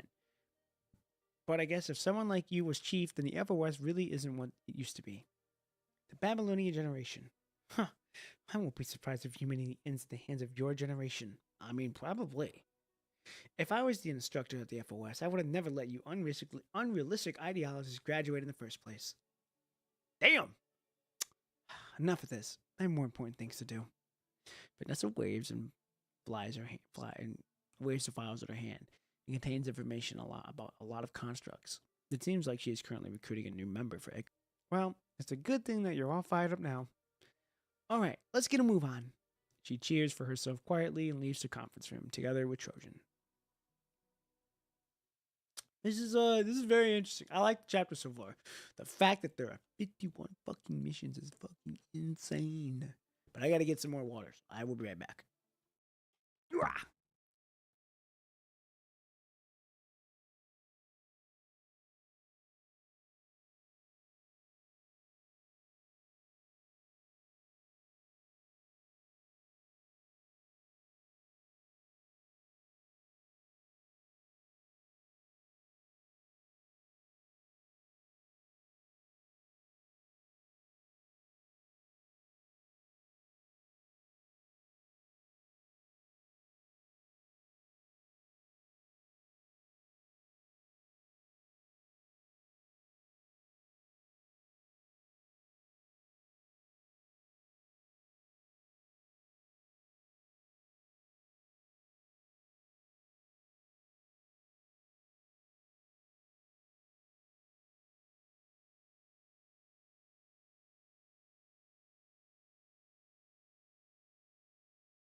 All right, we back. Got my water. Used the restroom. Not gonna lie, I took some ibuprofen too, cause shoulder hurts now, but that's all right. But now, getting back to it. There we go. Jesus, chair stuck. Ugh. All right, here we go. Why is this not working? There we go. We are now on episode 3. An experiment on a bird in the air pump. Drawing reflects part of us that we don't want to see. That's an interesting title. Ooh, whoa. As if standing in front of an infinite blacklit mirrors. Each mirror reflects a helpless and confused self. No one knows that nothing can be grasped, but one still tries in vain.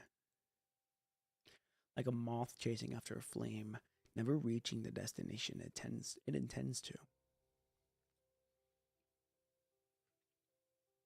The World Government United Army, the 3rd Artillery Regiment, the Construct Company, including Captain LeBron, a total of 127 fearless warriors.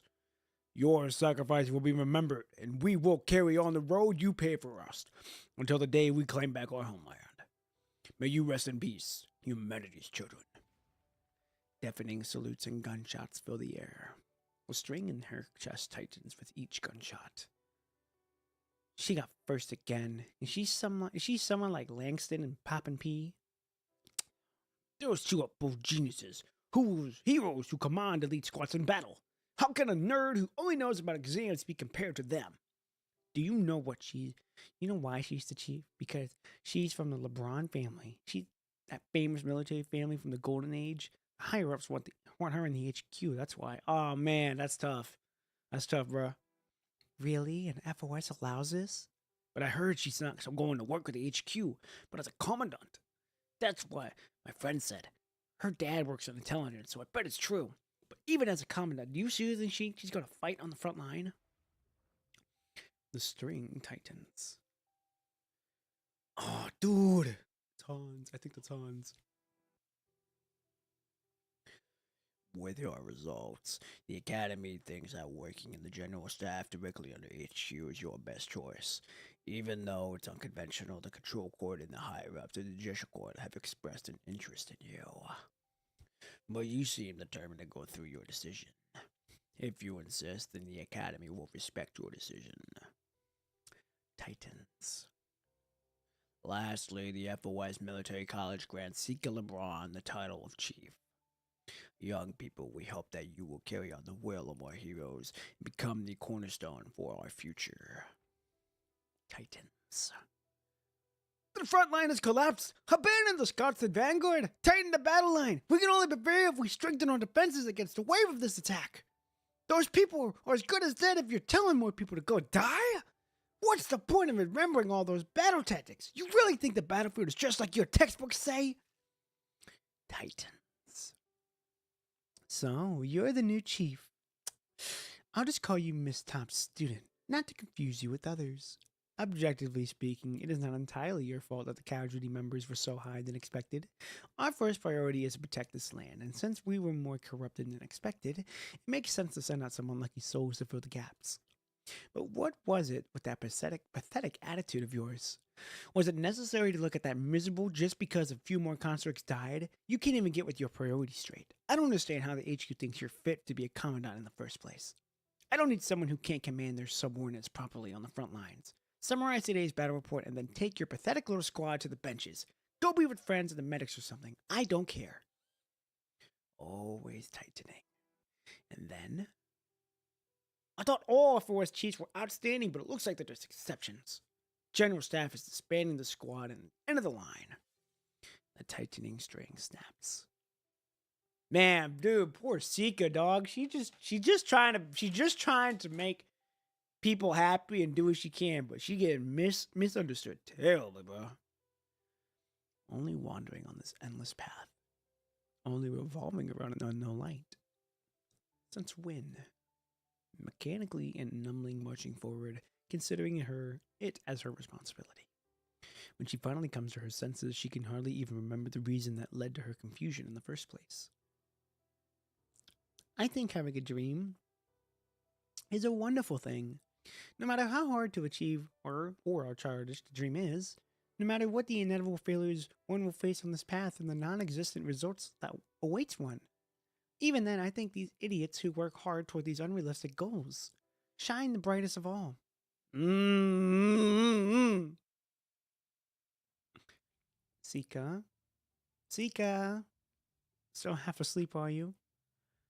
To think that one can sleep through all the noise when we're entering the atmosphere. Fragments of conversation enters the ears of the slumbering soul, stimulating her consciousness. Right after this, the ship shakes roughly together with a huge central figure force, waking her up immediately. What? Oh, you're awake, Sika. Huh? What? Wait, I fell asleep? When? Have we already reached our destination? Embarrassed by her little slip-up so early in the mission, Sika frantically looks around. If it weren't for the seatbelt restraining her in the seatbelt, she would have fallen right off. Relax, there's still 1 hour to landing. We've just encountered some clouds, so we had to climb up a bit. We still haven't gotten to the troposphere yet. Did you pull an all-nighter last night? You could take this chance to catch up on some sleep. No, I just did it to organize the mission information. If I rest now, then it would be pointless. And I know it's a bit late, but let's go over the mission details. Sika shakes her head to keep herself awake. She unbuckles her seatbelt and makes her way toward the tactical terminal, pulling up all sorts of information she has gathered in the past few days. Unknown City 001. Its name, Constellia. In the Golden Age, based on the new word, constellation, the chief design was Michael Verswale. He was an important member of the WGAA back in the Golden Age and is also a renowned architect. Constellia's construction was ceased due to the outbreak of the punishing virus, and Michel himself had passed away due to the illness a year before the outbreak. Constellia has now been rediscovered by Babylonia and is established that 20% of the original design had been constructed. Even then, it's quite a sight. If our speculation is correct that this city is being maintained by an abnormal mechanoid, then we will have to be prepared for a fight. Although it's not the corrupted, we cannot underestimate the threat level of this mission. Then I could put this to good use. Isla nods with some thought and then proceeds to pull out a storage box from a hidden space under the tactical terminal. After entering the password, the box opened up with a click, and some little dry ice dissipates. That's high-frequency electric knives against the corrupted, wide-area electromagnetic stun grenade, tactical pistol for commandants, multi-purpose grenade launcher with special ammo, all kinds of tactical equipment. How did you get your hands on these? Aren't these the latest trial weapons for the Science Council? I didn't think our squad weapon quota could get us these. Let's just say I know someone in the WGAA who has links to the weapon development department. The people at the Science Council said that as long as we're willing to pay a slight trial fee, then they'll lend us these. After all, they do want that on these weapons in actual combat.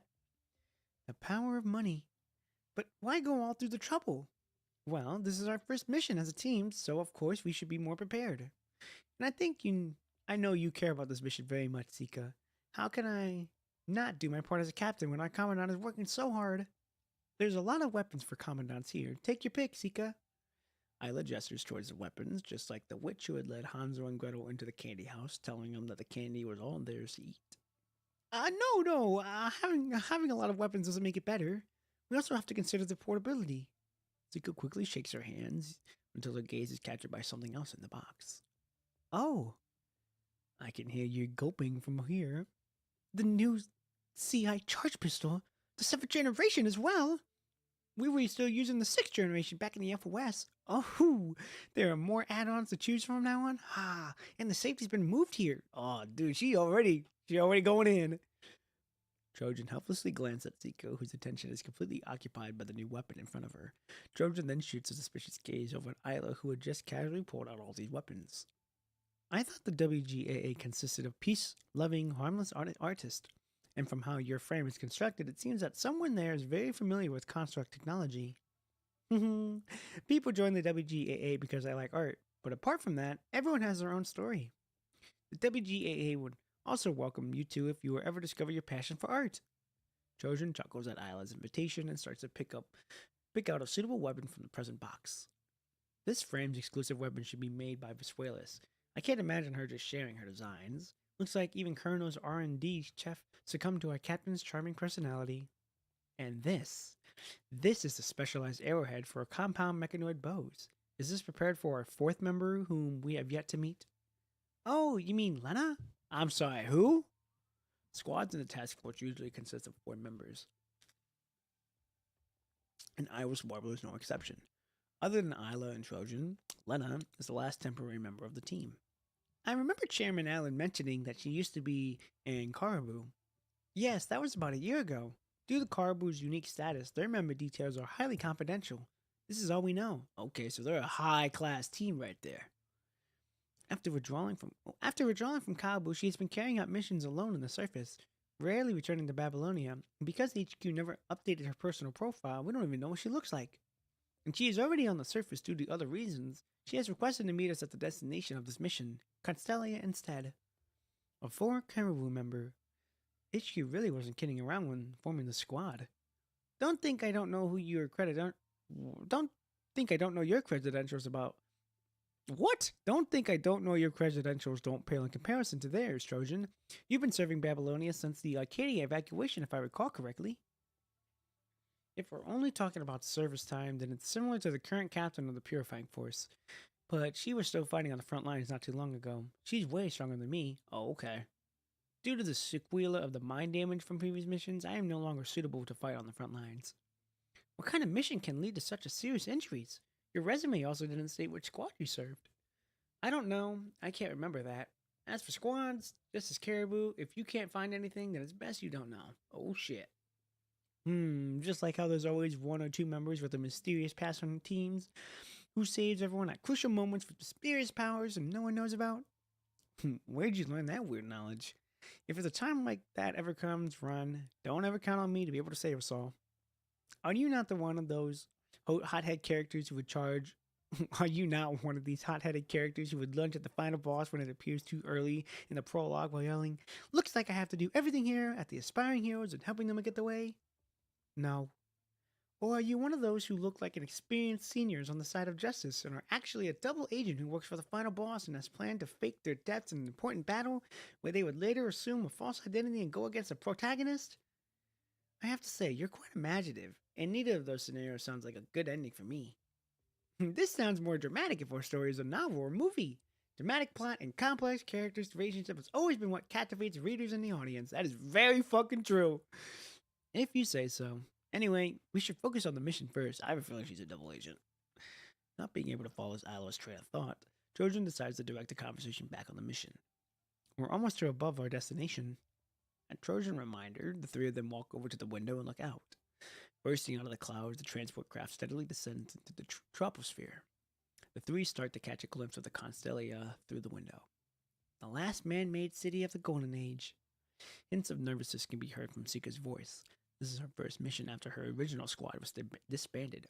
She does not want this mission to be a failure either. Don't worry. Captivated by the soft whisper in her ear, she turns to look at Isla, who was quietly staring out of the window. Those words of comfort were so soft that if they were never spoken at all.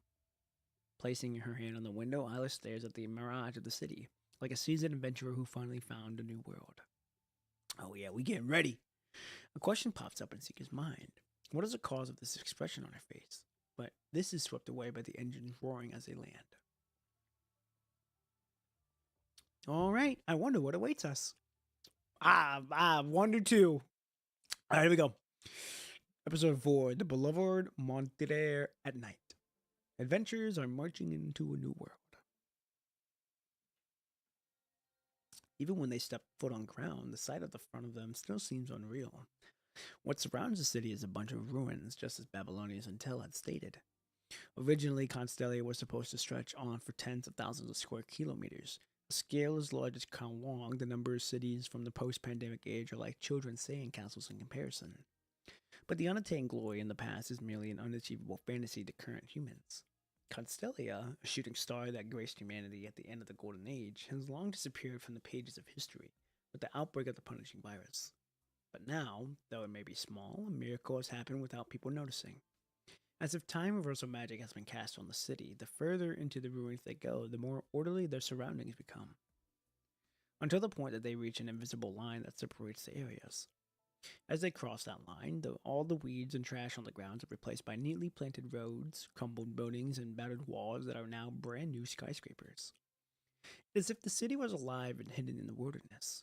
Yet the most surprising part is not how out of place the city is, but how strange towers standing at the center of it all, of this contradiction. Windmill? The huge blades of the tower spin slowly like a vortex, attracting the eyes of visitors. Although we've seen the vague outlines of the images, this is more than I imagined. If one is to judge purely based on visual impact, then the hetero tower made of punishing virus would have won. Yet the windmill in the distance excludes similarity and beauty. I know that Golden Age cities tend to favor exaggerated landmarks, but a windmill is first for me. When we talk about windmills, oh, you're thinking of Don Quixote, right? Fantasizing to be a famous knight, Don Quixote mistook a windmill to be a giant and charged at it with a spear, only to crash into a wall again and again. It doesn't seem like positive just from the Sipnos. What was their intention to make the most eye-catching building in the city like that? That I don't know. You're not even gonna try to explain it? There are 1,000 hamlets if there are 1,000 readers. My interpretation may not be what the designer had intended, and we just got here. There's a limit to the information we can gather just by looking at the tower. This is kind of a tall building and usually used as electromagnetic wave towers. According to Babylonia, the only reason why we were not able to detect the city earlier is because the tower was sending out deceiving signals. That windmill may be some sort of huge electromagnetic interference device. It may also function as a central purification filter, looking at the low punishing virus concentration here. God, dude, if it's gonna be just all these girls talking, it's gonna be fucking rough, my voice.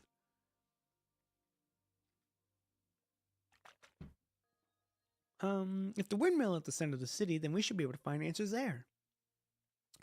You're technically right, but it's not so simple. Aw, shit! Is Echo making her appearance? Turning toward the direction of the voice, they see a construct with short, lycic hair walking over. Are you the members of Iris Warbler? You're half an hour late. Do none of you own a working watch? You're Lena, Isla, Sika, and Trojan. She does not answer Isla's question. Instead, she quickly inspects the members of the squad. I already know about you and Iris Warbler, so we can skip the introductions. I will be joining this mission as a reserve member. Pleasure to be working with you. She gives an expressionless nod, not showing a bit of pleasure in her face. Welcome to the squad. Isla smiles as usual and reaches out her hand. Facing the palm, awaiting her, Lena pursues her lips and briefly shakes Isla's hand before quickly withdrawing her hand. Enough with the introductions. Let's get to the main event. Let me share you with some intel I gathered on the city. You've already started exploring the city? Yes, I'm a construct built for recon work. I've been here for a few days already, so I took the opportunity to investigate the city a bit. After comparing my intel with Babylonia's, let me answer some queries you may have first. To start off, this is how the city came to be. As the staff general has expected, the city is indeed currently maintained by mechanoids, and according to my observations, their AI levels have exceeded their original threshold. Oh, this might be the Nami's work then. Then it really is like the orphanage. Not quite. In most areas, the mechanoids are not aggressive towards outsiders. Their behavior pattern is a bit unique. At least to me, it's a bit incomprehensible. But based on my observation, there's nothing of interest in the outer parts. It may look glamorous, yet there's nothing but empty shells inside. It may sound confusing, but if you can't see it, so let's do as Isla suggested and head toward the center first. I'll lead the way. Alrighty. This is crazy shit. Ooh! Hey! Dude! Nice! Under Lena's lead, Iris Warbler sets off for the windmill by walking along the main road. So we got Sika with her weapon. We got Trojan with what? What is that? A hammer? I think. Echo with the bow and Collider with the spear. Isla suggests that a short break as they reach the plaza near the windmill. They are almost at the core of the Constellia and they have yet to encounter a single mechanoid up until this point. But the spinning windmill, the flashing building lights, and the irregularly changing signal lights all signify the city is currently operating due to some unknown existence. Something just feels off. As the only one out of the four who has actually lived in the Golden Age, Trojan sighs at the clean streets and endless lines of buildings. Different from Babylonia, which is heaven for only a chosen few, Earth used to be covered in bustling cities that could house millions of people. Did people of the Golden Age live in places like this? Not all of them, but at least when I was born, more than 90% of human settlements have been highly urbanized. Although not all cities were as grand as this one, they were definitely better than our conservation areas nowadays, with no problems supporting the daily lives of its citizens. Most of the production processes were carried out by machines. However, we're free to live their dreams. The Renaissance of the Age of Enlightenment, the Industrial Revolution, the flower of civilization was able to bloom thanks to hundreds of years of history. And that is the Golden Age. What we see now is just the tip of the iceberg.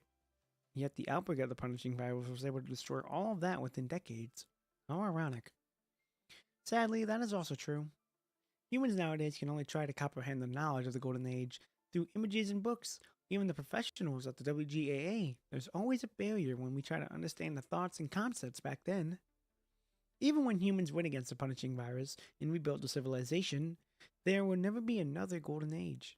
However, ever since the Hetero Tower was reversed, it is rumored that Babylonia has been planning the reconstruction of the surface. The discovery of Constellia at this point in time is too much of a coincidence. This area has been always a dead zone. How are mechanoids able to rebuild a city without being infected? Let's put that question aside for a moment.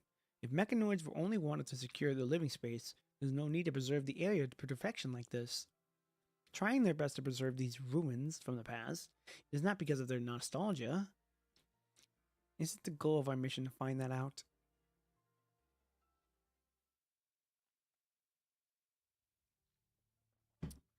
Lena removes herself from the others, staring blankly into the distance. By the way, why did you join the squad? With your qualifications, you could have joined any squad you fancied. Are you secretly an art lover? That's my choice. It doesn't concern you. Woo, you're being cold. Oh, you're not even going to satiate my curiosity for a bit? You're the one talking, Trojan. I hate people who pretend to be mysterious. Since we're teammates, I had thought I'd be able to know more about the task force from you guys. My frame data and non-confidential qualifications are listed on the squad list. The other parts do not concern you. They're irrelevant to the mission. I wish to decrease the frequency of small talk. We're a squad, not a tourist group. Now hold on, we gotta have some conversation. So cold. As Isla and the others were chatting away, Sika had been trying to re-establish contact with HQ from the personal terminal. It's no use. It won't connect. It's not going to work. I've already tried it. The city is using some unique interference that blocks all electromagnetic signals from outside. All normal long-distance communication devices are useless here. But our short-distance comms within the squad should not be affected. Could also locate each other through mind connection. Right, about the abnormal mechanoid in the city. I have a few pictures. It should be clearer than the ones Babylonian has. Let me send them to you. Oh, I guess there's no need. And then looks toward a corner of the street. Oh? Oh, great. I have to finish creating. For Matisse, my work is 100 times better than this. Yeah. The mechanoid passes through the street without noticing the four of them into the plaza. Is that the abnormal mechanoid mentioned in the report? Since he's here, why don't we follow him? It's part of our investigations. You're right. We should record his behavior patterns. The mechanoid finally stops in front of a city wall. The wall is already covered in all kinds of color and shapes. He activates his spray paint module connected to his arms and splatters new colors on these rainbow walls. As long as I can cover the walls with my colors, then Area B2 will belong to us. The fantastical mechanoid impersonates. These damn sureless mechanoid phobists, thinking they can surpass me on understanding the colors by using a new palette modules? What a joke! The great Basile will not permit that. A bit of color here. Oh, and edit this part. The fantastical mechanoid impersonators will reclaim the city while you co-workers or cowards are still care to come out. Ah, ha ha ha. That laugh sounds so evil. Is that really something that mechanoid can generate? In a corner, the members of Iris Club are observing this mechanoid who calls himself Basil. Is he painting? Wondrous, isn't it? A lot of mechanoids here do that. Did you notice those incomprehensible ads and graffiti when we were walking onto the streets? Those are all of their masterpieces.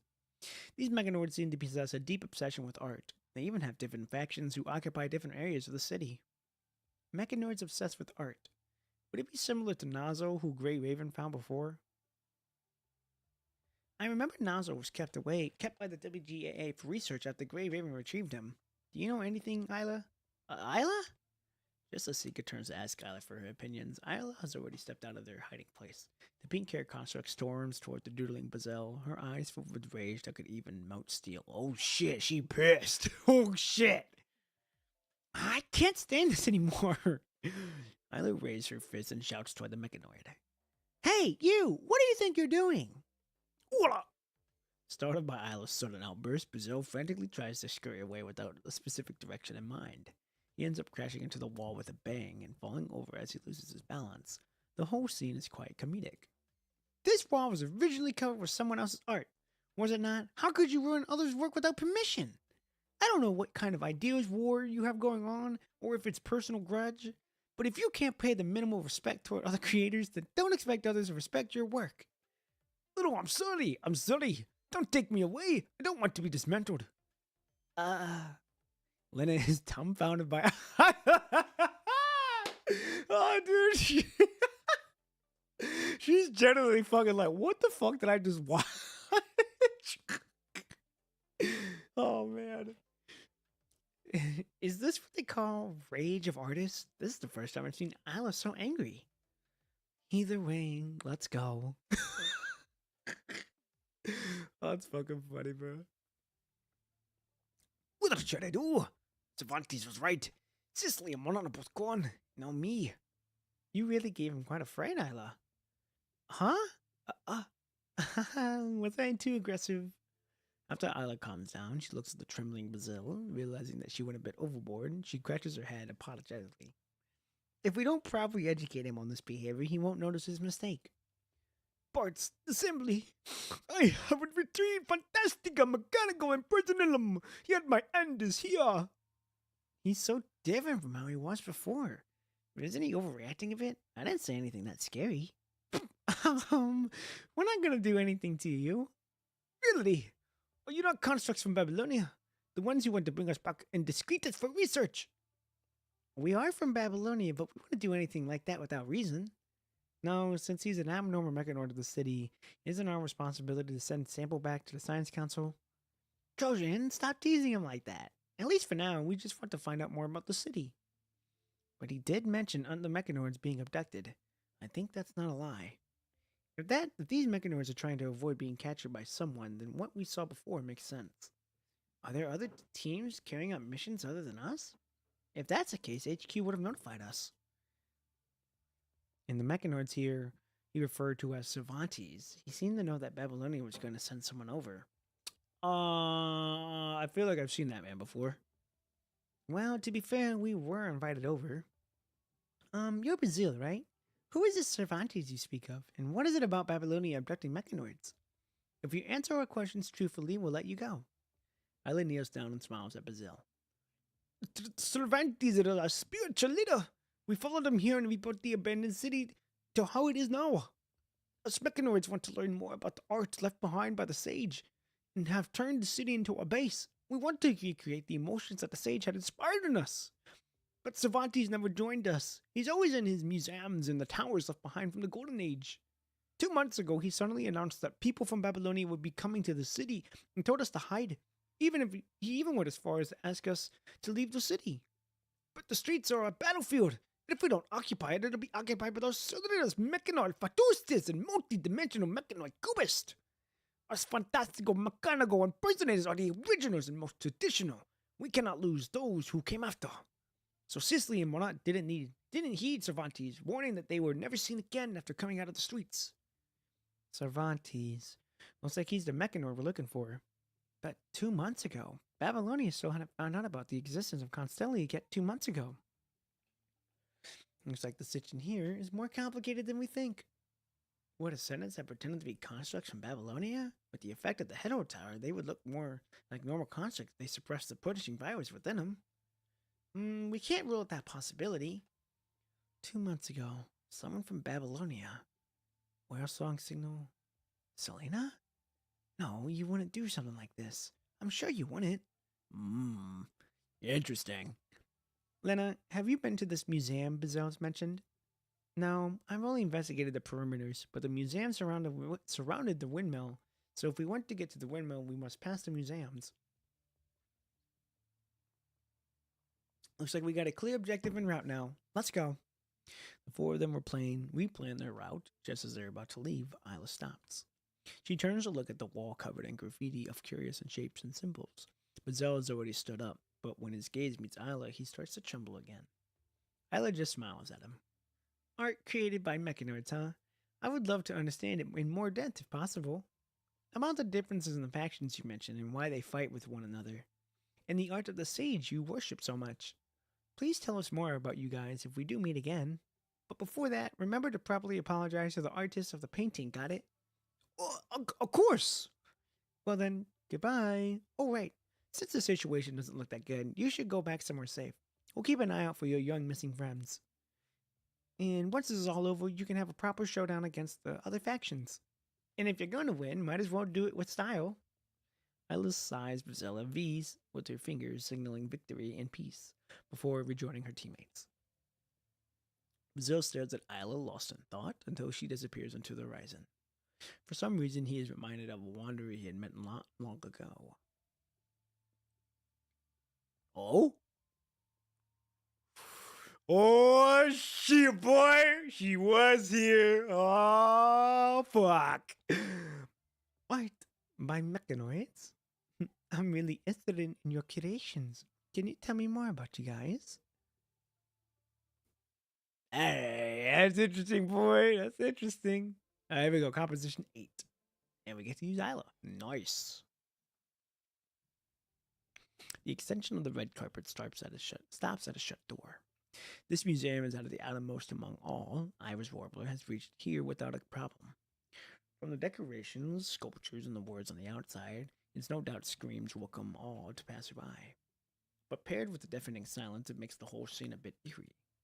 Looks like it was not just someone that one passes to get to the windmill. It is worth investigating. And so the three constructs look over at Sika. Let's investigate it then. Roger. Not wasting a second, Alya makes her way over to the control panel and wakes up the system. It was not as hard as she had imagined. The door of the museum opened up after a few clicks of a button. Now for the final question. Who should be the vanguard in this limited space? Looking at Sika, who's deep in thought, Trojan steps forward, even though she keeps insisting that she isn't at her prime anymore. She's still a tank. Leave it to me! Isla shouts passionately as she enters the museum. Lena and Trojan glance at each other until the latter shrugs. Since she has a new frame, let her lead. It is a good chance to observe firsthand what Kaleido can do. Interesting. So we've got the amplifier, which is Echo. And then we've got... Ooh, cutscene boy! Ooh! Goddamn, boy!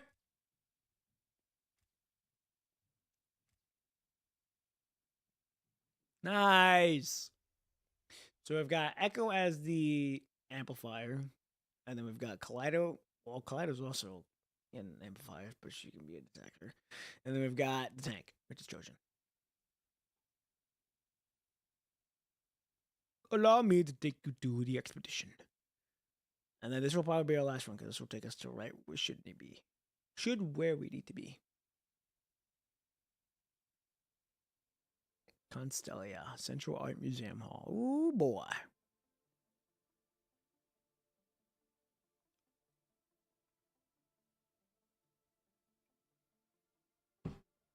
Bear with me for a moment. Oh, damn, they really upping on this shit. Damn! I took it up a notch. What the hell?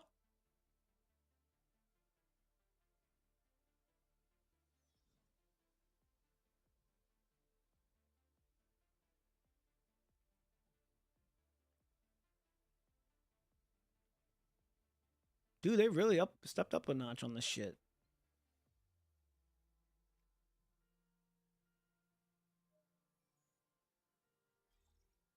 Academic uniform by. Oh, we getting a little.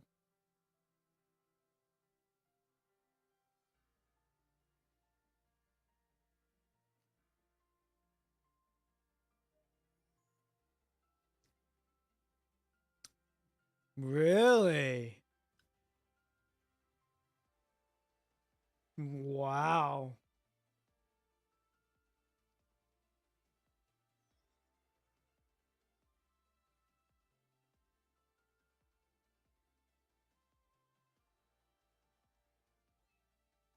Oh, I didn't get to see what she said. Fuck.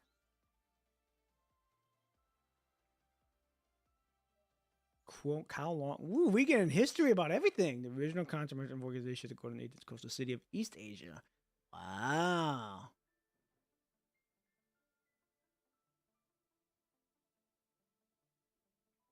So one of the biggest four.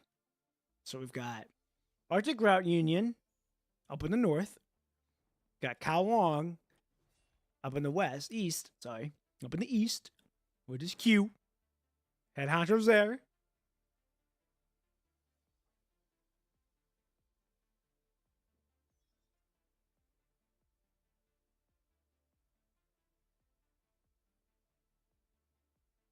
Okay. What's the next one? So we got Arctic Route in the north, Kowloon in the east. We have up, I don't know who's Forest Park Hall, peaceful, quiet Forest Park, one of the most famous Golden Age tourist. Oh, I don't know that one.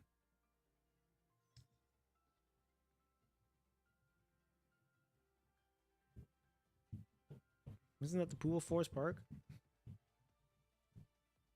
No, it can't be. I don't know. Yeah, that one is. All right, we got one more.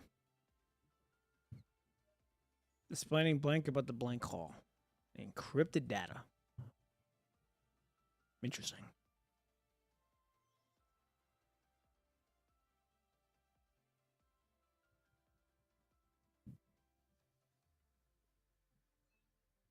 Oh, one more, I guess, then.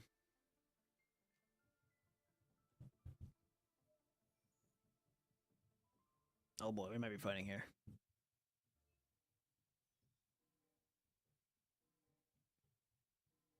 Okay, here we go.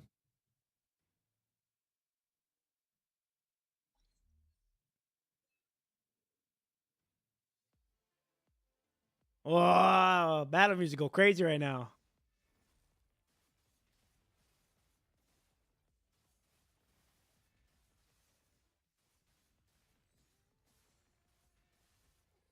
Oh, damn, we got uppercut.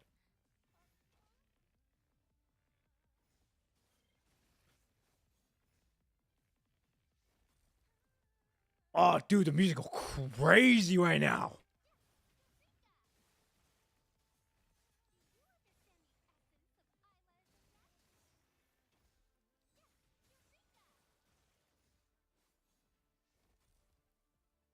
Dude. Oh, she's bouncing. Nice. Bop, bop, bop. Yeah.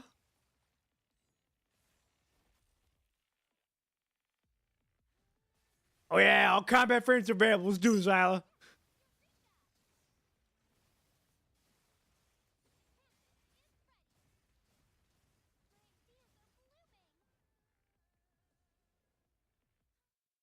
Nice, dude.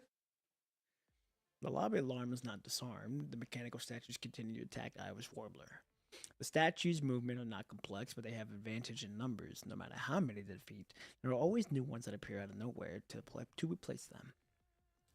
Sika cannot predict where the next batch of the enemies will strike next, and since Irish Warbler is still a new team, the cooperation is far from flawless. If they continue on like this, it's just a matter of time for the Mechanoid statues break through the defenses. They keep coming! The bullets rapidly fired from her tactical pistol hit the weak joints of the statues. Sika was the best shooter in her class, but no matter how accurately she shoots now, it still cannot make up for the disadvantage of armor. She has to shoot half of her magazine before the Mechanoid statue ceases its movement. Its usefulness of a commandant in a level of battle is limited. Get behind me. We'll be in trouble if you get hurt. An alloy arrow soars through the air and pierces through a few statues in front of Sika with force. This isn't ending anytime soon. We need to find a way to make them stop. Sparks fly from the beam blade and heavy tofans as they hit the statue. Alya and Trojan have been bearing most of the burden as vanguards. Alya can still manage with their new frame, but the sequence of mind damage is starting to show for Trojan as time goes on. We probably have activated the security system for the museum. If we're talking about Golden Age formats, and the security statues are probably remotely linked to the system. Thanks for the info, but what's the point?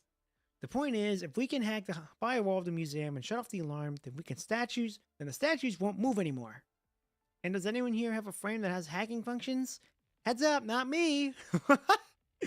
I may have the same name as a famous computer virus, but don't expect me an old relic from the Golden Age like me to be able to hack. This is the first time I'm seeing people say that they're useless with such confidence. Fine, I'll hack the system, but I'm not a support type, so I'll have to use more primitive methods. Hang in there until I get back. Relying on the spatial data on the scan, Lana finds a hidden node in the part of the lobby. She takes out the specialized arrow from her quiver. This arrow contains a mini-terminal, which can utilize a construct's computing power to break through from the outside. She plugs this arrow in, which is connected to her frame, into the port. Instantly, a large amount of data swarms her mind. She focuses on processing these data shards, trying to find a point for her to penetrate through. Damn it, this frame! When Lena lost it as an offensive asset, Sika had to get Alya and Trojan to shrink the defense area, but that also implies that the enemies will attack more frequently. As a commandant, she should feel the continuous terminal on Trojan's mind. Why do I feel like there's an increase in enemies? It's the system's level 2 security protocol. It detected me trying to hack it through the port. Give me more time. Waves after wave of mechanoid statues appear with no end in sight. They seem to have determined Lena to be the biggest threat, targeting their attacks at Lena, making it harder for Alya and Trojan to defend. If only I could help. Lena, you're 11 o'clock. Enemies are heading over. Trojan hits the statue in the head with her tofa, and she turns to warn Lena, but she is already at her limits trying to take care of the mechanoids in front of her and cannot take on any more. Damn it! Just a bit more. Don't worry, I got you covered. Ditto. What are you... Wait, Itto, what are you... Sika already lunged toward the statue before Lena could finish... Hold up. Her sentence. Oh, damn! What is a Tofa weapon? I want to know what those are. Tofan weapon. Oh, yo, she got those, dog! Those are fucking tough! She is as nimble as an apodite. Her tactical dagger slips into her hand as she accurately stabs the statue in its neck point. The dagger emits an electromagnetic pulse, instantly demobilizing the statue. Not wasting a second, she turns and pounces onto another mechanoid, rapidly pulling the trigger and shooting directly onto the statue's chest. Dude, she doing the work! Annihilating 2 statues in a row with a surprisingly imposing manner, Sika grits her teeth and shoots at nearby statues with her pistol. But even the newest pistol with expanded magazines will come in a moment when it exhausts itself. Without a torch, she smashes her pistol into the memory shell of a statue in front of her. Its plaster face cracks, but a red glow of its eyes indicate that the hit was not enough to take it out. Ah! Shween. A halloween spark shines out from front of Sika. An icy blue energy beam swipes past, blasting away the mechanoids in front of Sika like a lawnmower. Not far away, the muzzle of Isla's gun is sizzling with white smoke, indicating that the energy blast was shot from it. Why didn't you take that out earlier? Well, this is my last resort because it was made according to the blast hammer data of Skyer. I didn't know if it would work or not. Karenina insisted I added this function when I was brainstorming this new frame. I really should thank you when I get back. The beam blade flickers as if one hit is used up all of its stored up energy. Alright, it's add disarm! Just as Lena announced this, the blaring alarm finally stops and the remaining statues cease their attacks. Sika, are you alright? Alya half kneels and extends her hand to Sika, helping her up. Yes, I'm fine. Sorry, I didn't expect them to suddenly attack us like that, and I panicked. It's not your fault. They seemed pretty normal at the beginning. I don't recall us doing anything that could have arranged them. I don't think we triggered the alarm. Or this is the trap set by the mechanoid called Cervantes? Isla studies the scattered statue pieces on the ground. After a series of fierce battles, this meticulously designed space is now ruins. Spending so much effort in calculating this museum is just letting it get destroyed as a battlefield just to get rid of intruders? Just as she gets lost deep in thought, a small wave of quarreling can be heard from behind. What in the world were you thinking back there? Why did you protect me? The usual calm and collected Lena is now furiously shouting at Sika. Oh no! What if you get seriously injured? What should the constructs connected to you do now? Her eyes are clouded by a complicated haze, as if what she is seeing is not Sika who is standing in front of her, but a past memory that she's not dared to recall. You're not a newbie on the first mission. Do you not possess a bit of common sense? Even if I get injured, I have the chance to. I just have to change my parts and get fixed. Even if I die here, you can still lead the remaining members to finish the mission. But you're the core of the squad and their commandant. Did the FOS not teach you the survival rate of a squad without a commandant? Oh no! I mean, she's being hard for tough love, but I mean. Why did you respond to the squad SOS signal? We should focus on the battle on the front lines. Don't you know the weight of the pros and cons before making decisions as a commandant? That squad is standard deep with enemy territory. It's a suicide mission. Your job is to stabilize our minds. With your mind beacon tactics, what kind of tactics can someone who has never set foot in a war come up with? I admit my actions were rash. As a commandant, I should have prioritized my own safety. Because on the battlefield, the commandant is a construct's lifeline. But in our case just now, protecting you was a priority because without you hacking the systems, the battlefield would have been prolonged and we would have been even at a more disadvantage. That was my judgment of the situation, as the commandant.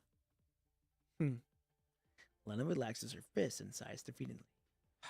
I apologize for my outburst. It is partially my fault as a scout for not being able to predict the situation. Let's not waste any more time here and move on. As if running away from something, Lena leaves the lobby through the exit on the side. Let's go. Trojan pats Sika's shoulder before following after Lena. I think she was worried about your safety. I know. It's tough being a leader. Tough being a leader. The door opens and combines once more. Compared to how they entered without thought last time, the four of them are much more cautious. Yes? The metal walls are covered in a thin layer of frost. Trojan lightly knocks on it with her weapon and inspects the shard that had fallen on the ground. Nothing unusual about this. It just froze due to the low temperatures. Looks like the theme here is Winter Wonderland. After inspecting the area, they find a refrigeration unit as expected. There's no control panel, so we'll have to shut it down by force. By force, you mean... Lena draws her bow and aims for the air outlet. Stop! Stop! Please stop! A hoarse voice suddenly yells out. Lena immediately changes her target and aims toward the origin of the voice. Damn, she moved with that shit with efficiency. Please don't break the device. It'll destroy the exhibits in the museum. The four members of Iris War will finally take out a look at the mechanoid that confronted them. Don't hurt me. I'm just the messenger. As if to authenticate his identity, the mechanoid crouches down. Its parts on its own body start to expand. It slowly builds a device that they have never seen before, and a light flashes on top of it. The light slowly forms into a human shape, and more precisely, it looks like a hologram of a human. Ah, okay. I did see this man before then. I got spoiled, but it's fine. Greetings, guests from Babylonia. The voice is not emitted from the device, but the speaker in the exhibition hall. Hello, who are you? I am this city's temporary administrator. I am responsible for the operation of mechanoids in this city. Then no statues. Those are security guards who protect these exhibition halls. It was not my intention to attack you. What do you mean? Mr. Administrator, Let me introduce myself. I am Cervantes. And you must be Isla? Cervantes' hologram stops in front of Isla and inspects her. You know me? You can say that. Since you're standing here, that means part of my plan succeeded. Part of your plan succeeded? Wait, the Signal General Wells mentioned? No need to fret. I just wanted to invite you to the city as guest. Was that the welcome committee just now then? You guys sure are passionate. Cervantes did not explain, nor does he seem one to explain. He continues staring into Isla's eyes before glancing at other members. Ah, that really is. Zico quietly sneaks over to Lena's side as Cervantes keeps sizing him up. Lena, can you determine where he really is? If you give me that robot, then I may be able to trace where he's sending the signal from. However, as they are plotting in whispers, Savanti suddenly directs the conversation to them. Sorry, but please refrain from doing that. I come in peace. Of course, I wouldn't ask you to trust me completely. The situation of the city is currently a bit complicated, although I do not disapprove of it. Cervantes, if you really mean us no harm, then please answer our questions honestly. What is your plan? Under the brim, a pair of red eyes overlook to Isla. As if in contemplation, Cervantes only speaks after a while. From now on, I just hope for you to enjoy the exhibitions in this museum. Especially you, Isla of WGAA. Me? Isla is startled by his unexpected answer. Just as she is about to ask him more in depth, Cervantes already answered her. Look at it as a request from a fellow artist. I buried all that I've seen, lost, and experienced here. And that of what the city named Constellia, an unfinished city that only exists in a fantasy, had experienced at the end of the Golden Age. I'm sure WGAA is interested in this. I hope that you can give me an answer after seeing everything. Also, I want to see how well this squad can operate.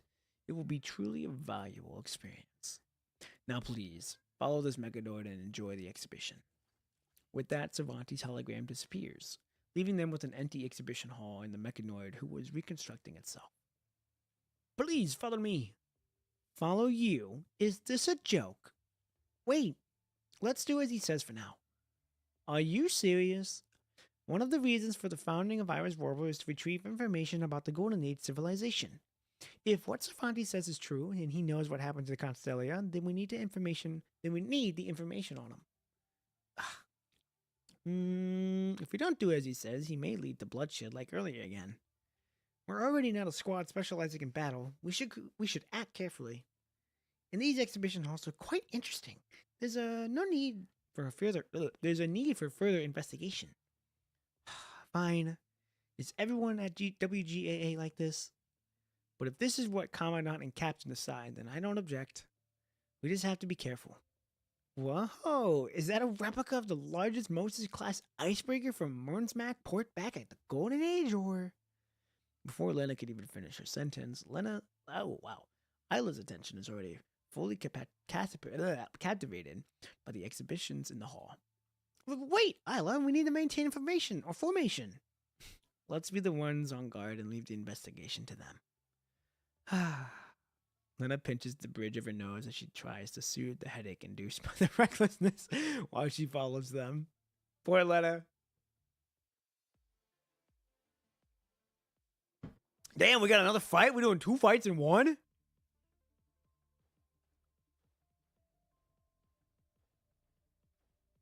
Oh yeah, this is like the middle. I guess this could be considered the middle.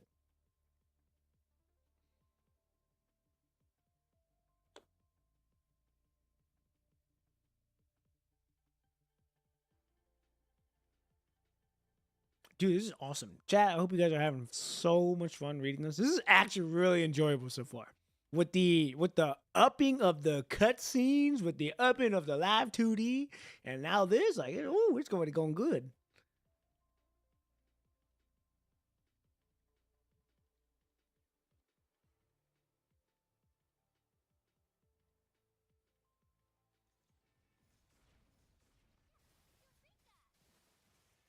The fact that we're fighting is wild.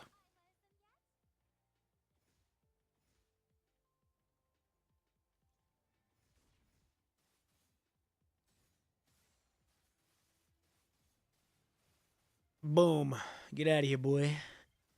Oh, we could do mirages.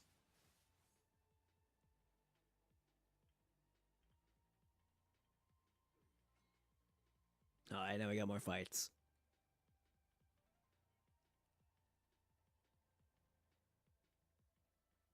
Let's do this. Bop. Bop, bop, bop, bop, bop. Get out of here.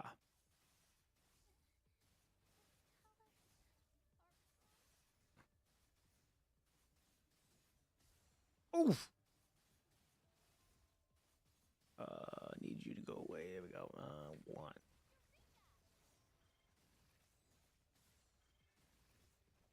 There we go.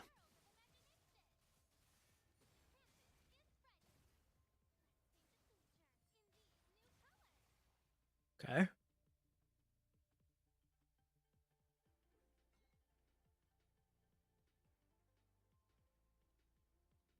Hold on to the guy before the guide recovers. Oh.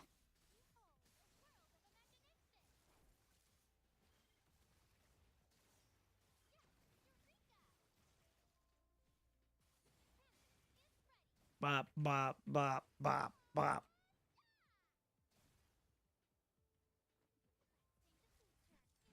Get out of here. Yeah!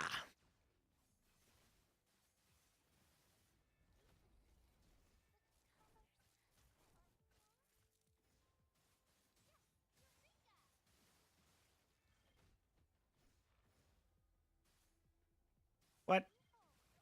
There we go.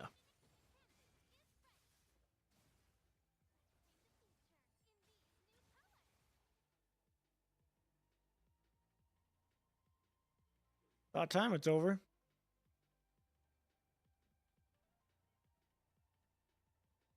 Explore the guide or go continue. Oh.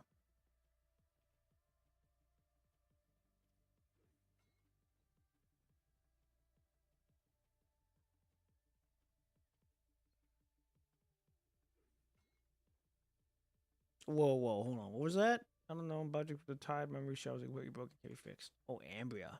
Oh. I'm surprised she's getting named in this.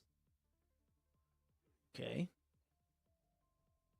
Should be one more that we can look at. Yep, right here. Babylon test for Commandant, who played a big role in the Arctic incident. Fresh found Cameron Ambria. Body hero. Babylon Sun. Damn, this boy's done his research.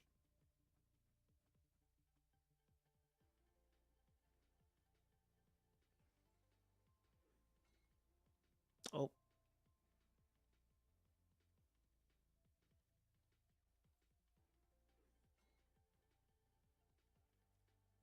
Got one more. Play recording. Oh?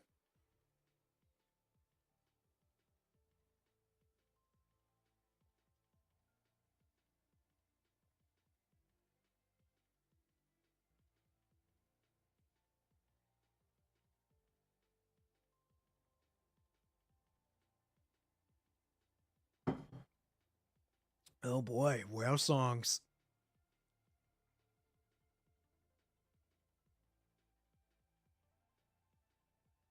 Wow. Huh.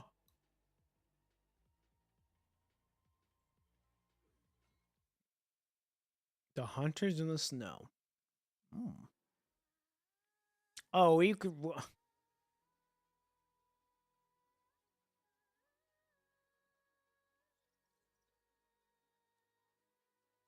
That's right. These two did fight.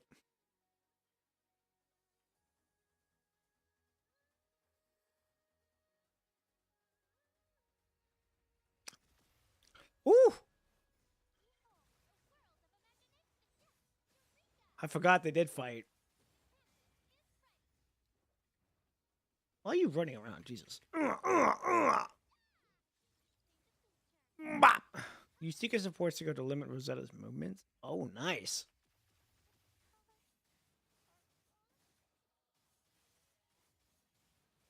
Rosetta's weakening process. So we gotta weaken her quite a bit then.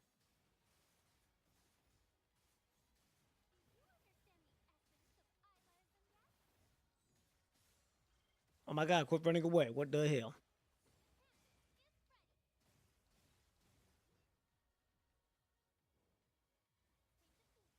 Bop. Get out of here.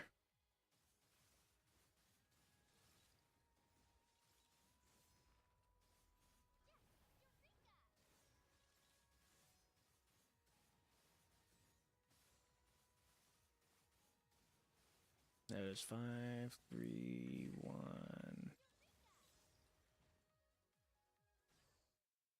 There we go. All right. We finally won The blade of Isla's gun lands, flashes past, and Rosetta's huge body finally falls. Seiko holds an empty grenade gun. Her body quivers due to exhaustion. The weapon box we were carrying all this time. Is this what was in it? An ammo for Isla's weapon and spare air was for Lena. I only brought this gun just in case, since I'm more familiar with this kind of weapon. It wouldn't have worked earlier, even when we were inside, but I'm glad I was able to help now.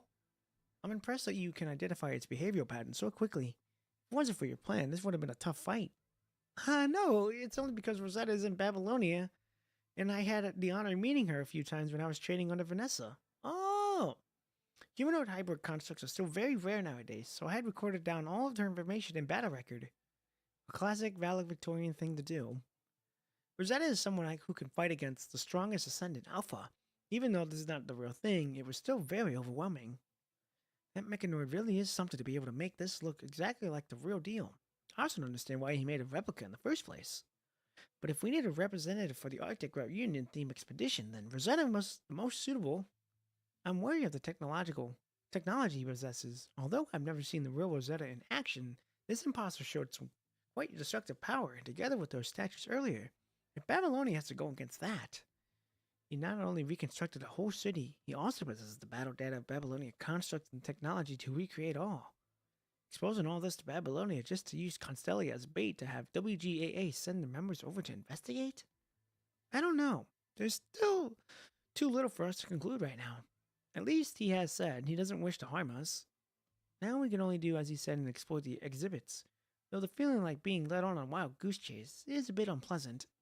Well, the road is always rocky on the way to fight the final boss. That aside, we think cooperated pretty well just now. Sika's commendating is more calm than before, too. That helped us quite a bit. I'll give her 5 out of 10. Don't let it get to her head. From afar, Lena returns from the others after inspecting the area. It's commendable that she thought of using specialized electromagnetic shells to restrict the enemy's movement, but if it hadn't worked, or if it was not created completely according to Rosetta's original data, then you would have exposed yourself to danger. You could have used more remote restriction, increasing the battle's efficiency. I also found something interesting. Without waiting for Sika to react, Lena throws something over to Isla. What's this? Isla opens her hand, a small data chip lays in her palm. Silver whitehead chip shines like a fake snow on the ground. According to my scan results, this chip should have memory data on it. You can read it with the port us constructs have. This is Cervantes? Looks like this thing he said he left behind. There may be valuable information on it. Then should we decide who reads it? The three of them all look at the same direction. All right, I'll do it. Interesting. But I think that's a good place to end right here. It's a good spot. Not gonna lie. It's a good spot. All right. How far are we? I know we still got a long way. 23%. That's not terrible. That's not terrible at all. Not bad. All right, chat. Well, I think that's a good stopping point. That's a really good stopping point. You know, we're learning a lot right now. It's really cool to see the character development of how Sika's kind of in right now, getting in her head really bad. But then when it's time to shine, she puts on the act, and puts on an all-star LeBron performance. And then with Lena, I thought it was always Echo, but the fact that it's Lena is wild. I have to look. Is that her actual name? Lena. I don't know who the fuck Lena is. I'm guessing that's just her. But yeah, I fuck with this chapter so far. Seeing some new faces and all that shit's pretty wild to see. So we got Isla as the captain, we got Sika as the commandant, Lena. Well, I don't know why the fuck they call it Lena, but I'm just gonna call it Echo. We got Echo, and then we've got Trojan. So, but I think she may be double crossing us, but that's fine. And then we don't even see us right now. We aren't even a part of this shit right now. I'm feeling we will be, but this is more showcasing the new squad, the new team, and all that shit. And then the new buildings being placed up by Cervantes. Very, very interesting so far. I'm very excited to see what the story is going to be moving forward in this chapter. But yeah, it's good. It's pretty good so far. I'm not gonna lie, pretty good so far. But on that note, I am gonna take my leave, get on out of here. I don't want to take up any more of you guys' time. I thank you all for watching. Thank you all who stayed to watch.